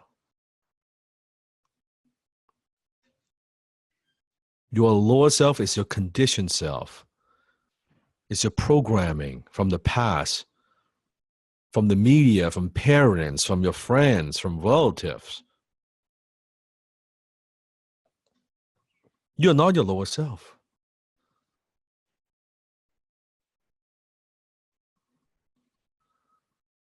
So you could, nobody knows. You don't need to make the video. You don't need to attend the class live. You don't need to do the assignments. Nobody really knows. You could be an observer all your life, and you've been doing that all your life anyway. You're very good at it. I know you're very good at it. Just no one ever pointed it out. You see, what hurts me, what pains me is this. You are so good at it. You forgot who you are. You put on this mask for so long, you don't even know who you are anymore.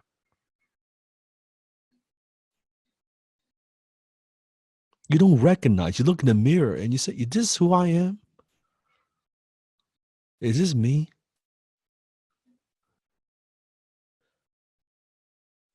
You forgot who you are. And for some, you wear so many masks. When you face different people, you wear one mask when you're talking to your family, you wear another mask when you're talking with clients, you wear another mask at work. And you're lost. You no longer know which one is me. Who am I?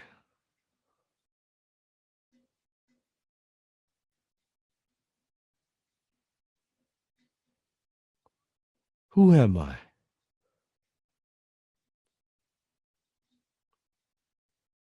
And when you wear this mask, when you are hiding, when you are observing, when you're pretending, and you get so good at it. But every day, you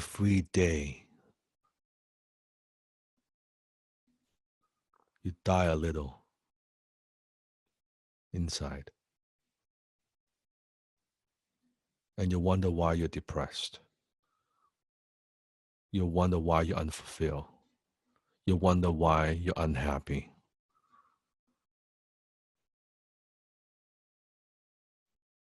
And you wonder why you're lost.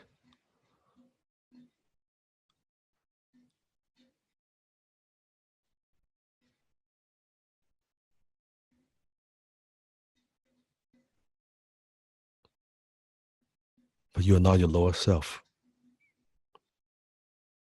Because you also have a higher self. This is the self that is the highest expression of your personality. And it's the self that knows you can create anything you want.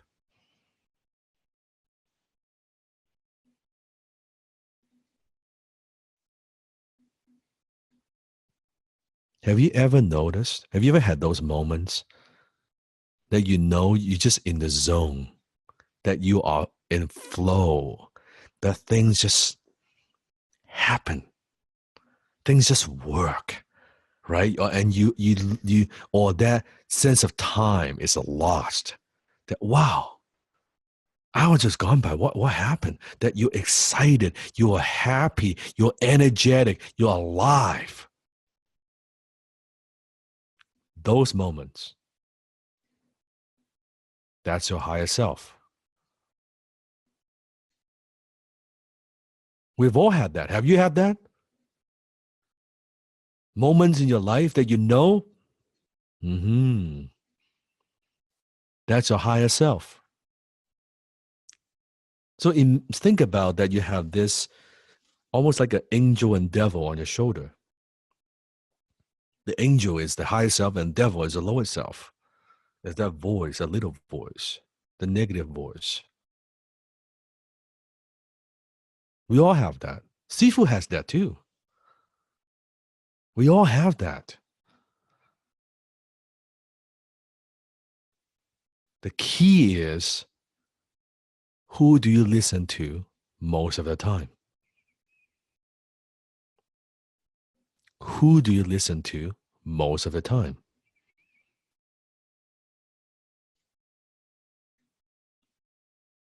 So you notice yourself getting worried, stuck, disappointed, angry, jealous, frustrated, scared. Ask yourself, is this my higher self that's talking, or is this my lower self that's talking? You are not your lower self. If simply bring awareness to it, Okay. All right. Let me take a step back. Take a deep breath.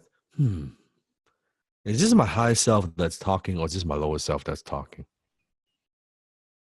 Oh, that's my lower self. Good.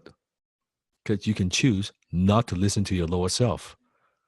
It's just a voice. Well, you're not good enough. You can choose not to listen to it. Or you could choose, well, I guess you're right. I guess you're right. I am not good enough.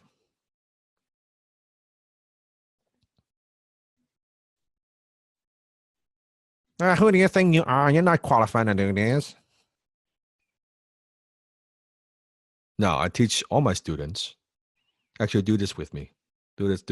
Put your left hand out. Pull your left hand out. Okay? Put the left hand out. I want you to take your right hand. Take your right hand. I want you to slap that hand as hard as you could. That's called bitch slap the lower self. One more. One more. You could bitch slap that lower self.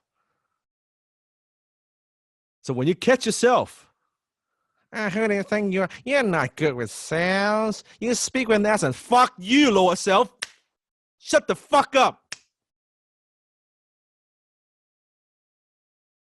I don't need to listen to you. You have no control over me, over my life, over my decision.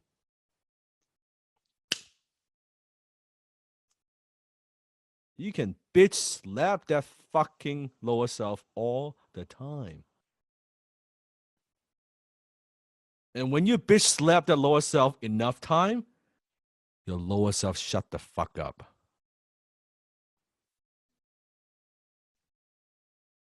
It has less power over you.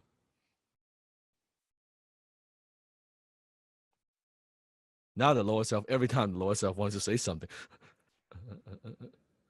you boom. Well, you boom. Well, you can't afford boom. Okay, I won't say anything anymore then. Good. Sit the fuck down. Shut the fuck up. You can have fun with this. You can have a lot of fun with this. Right? Your camera is shy. You can't make the intro video. Shut the fuck up. Make a video right now, bitch.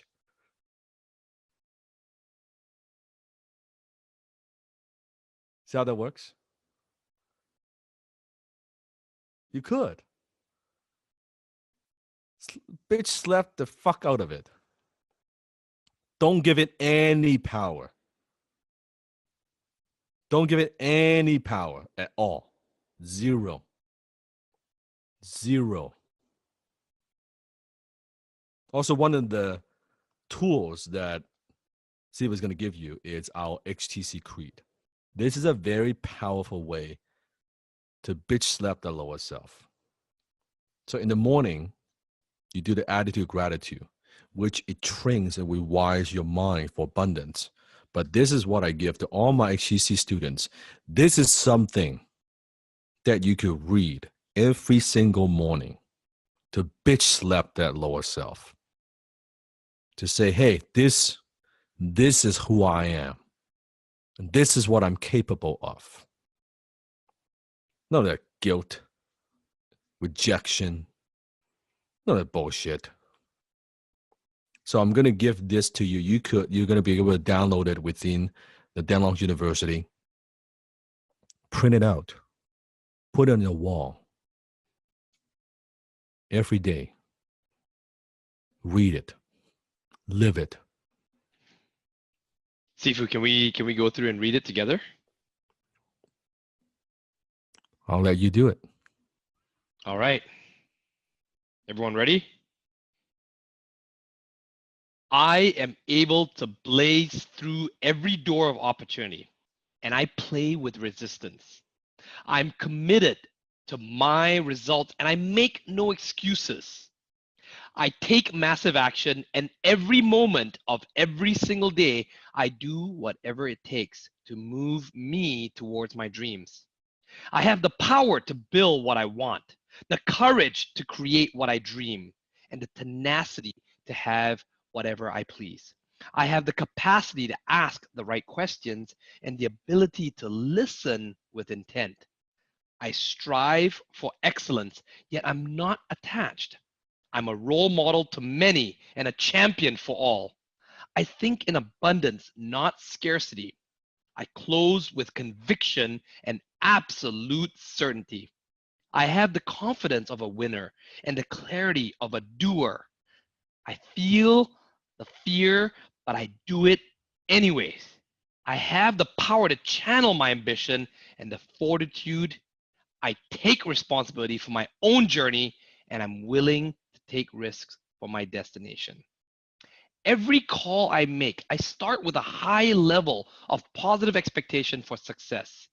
I know that right now, my family and my friends are protected and more prosperous because of my ability to close. I'm constantly investing in myself to build a foundation that discovers the best version of who I am and who I want to become.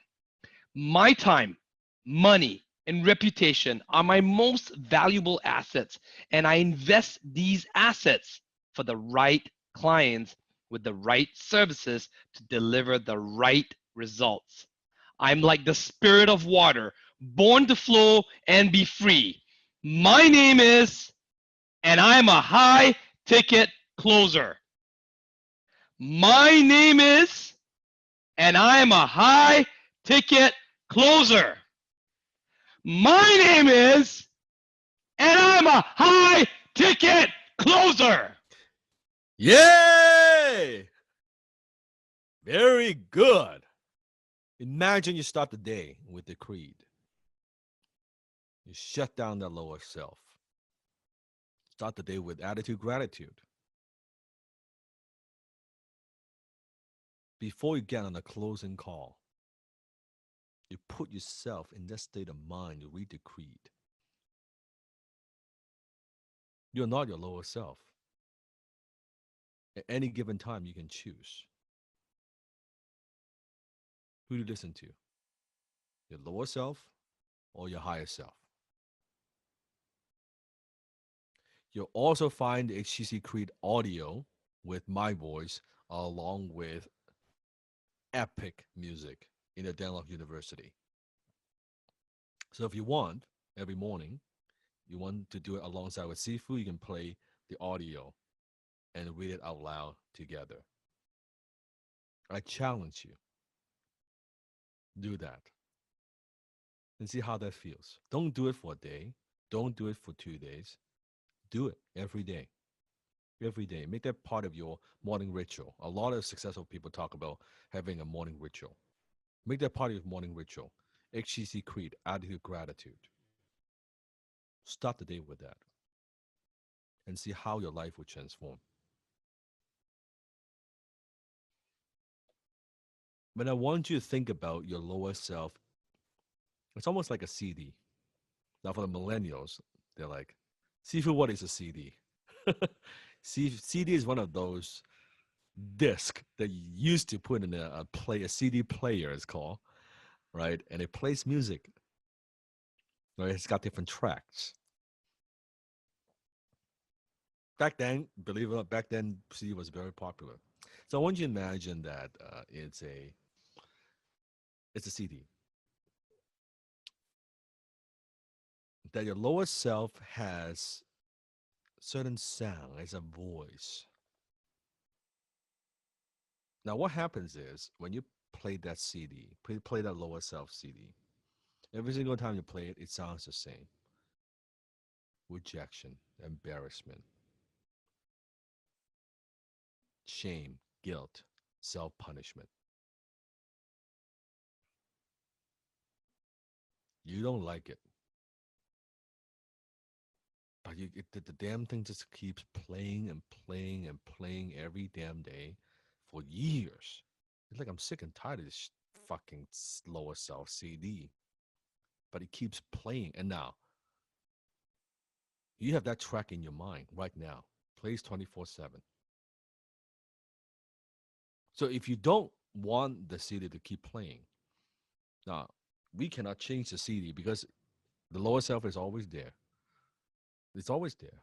We will always have a lower self and high self. The question always is, who do you listen to?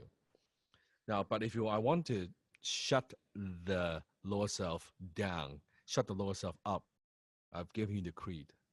I've taught you how to bitch slap the lower self. Another thing you can do is what I call scratch that CD. Now, how do you scratch that CD? Imagine you take the CD, the lower self CD, and you just scratch the fuck out of it. What happens when you put it back into the CD player?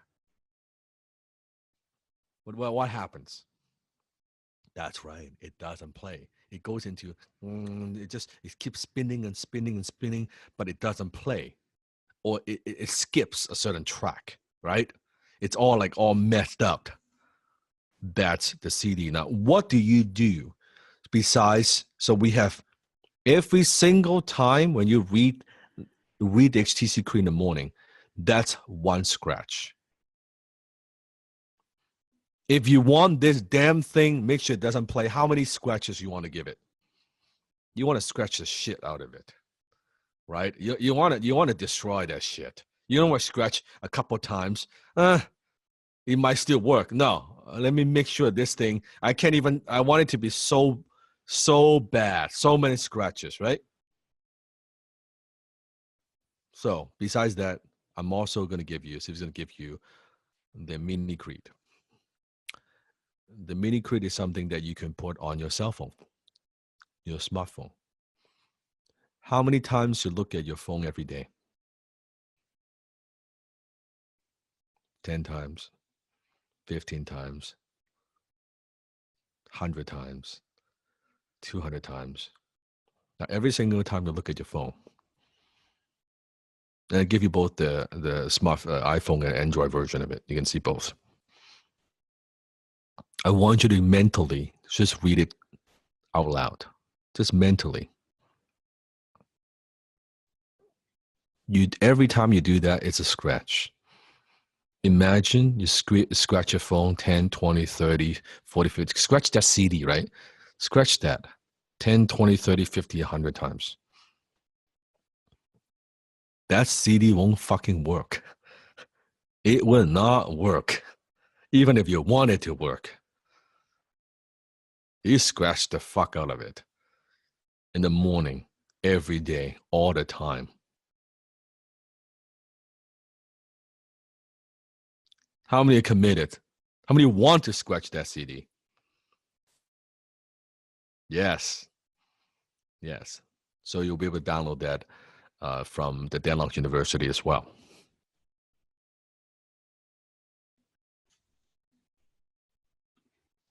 Assignments. Now, this week, we have quite a bit of assignments for you. So last week, we have done a number of assignments, right? We've exposed those lies. You have written a letter to yourself. You watch more videos, right? This week, now we're going to get into some intense training. And step 2, this list, Sifu and the team is going to send that to you about all the assignments. So we have some questions that after you watch the video that I want you to answer.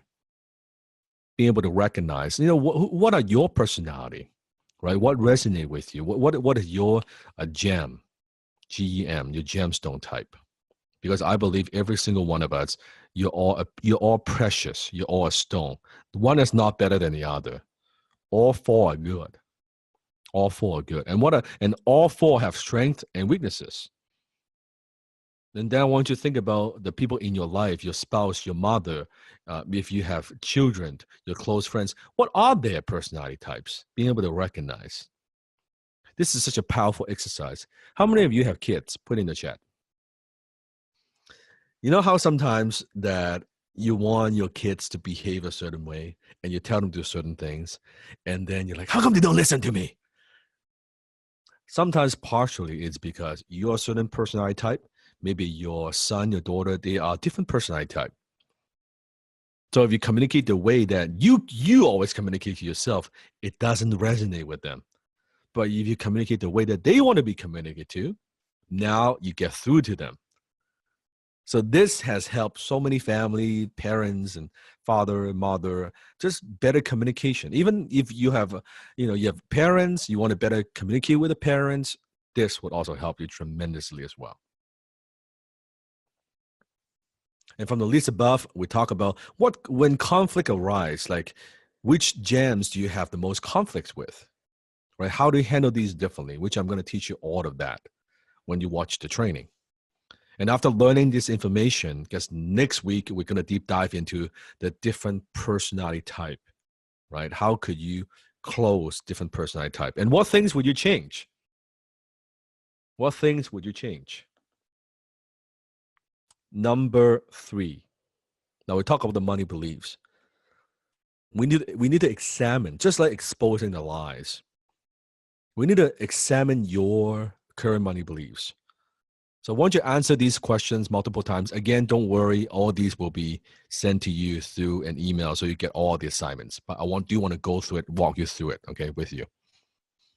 Without thinking, without editing, without filtering, money is. Multiple times, money is. Wealth is. Wealthy people are. Now make sure you don't fill out the answers that you think or are correct. I want you to, without filter, what comes to mind first? Because we need to, we'll change your money beliefs, but we need to examine your current money beliefs. In order to do that, we need to be completely honest with each other. Don't write something because, I know Sifu would say, money is good, wealth is good. Like, no. Right now, your current beliefs, what comes to mind with no filter? The reasons I can't or may not become wealthy are some of the possible negatives about being wealthy or going through the process of wanting to be wealthy are my greatest worries and fears regarding money and wealth are the worst thing about money is, and I want you to write down as many of them so you can answer the first question 2, 3, 4, 5, 10 times until no answers would come up. And I want you to write down everything about money, wealth, and rich people that you heard as a child, because we need to go back to their roots. Where this stuff come from? And maybe write down a description of an early emotional experience involving money that still affects you today. Maybe it's when you were 5, 6, 7 years old. And you ask your mom, hey, mom, can I buy some ice cream? And your mom yell at you and say, no, we can't afford it.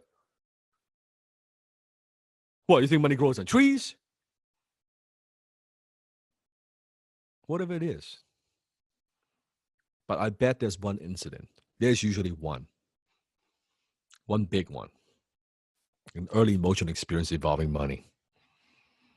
If you have more than one, write them all down. I want you to write them all out, okay?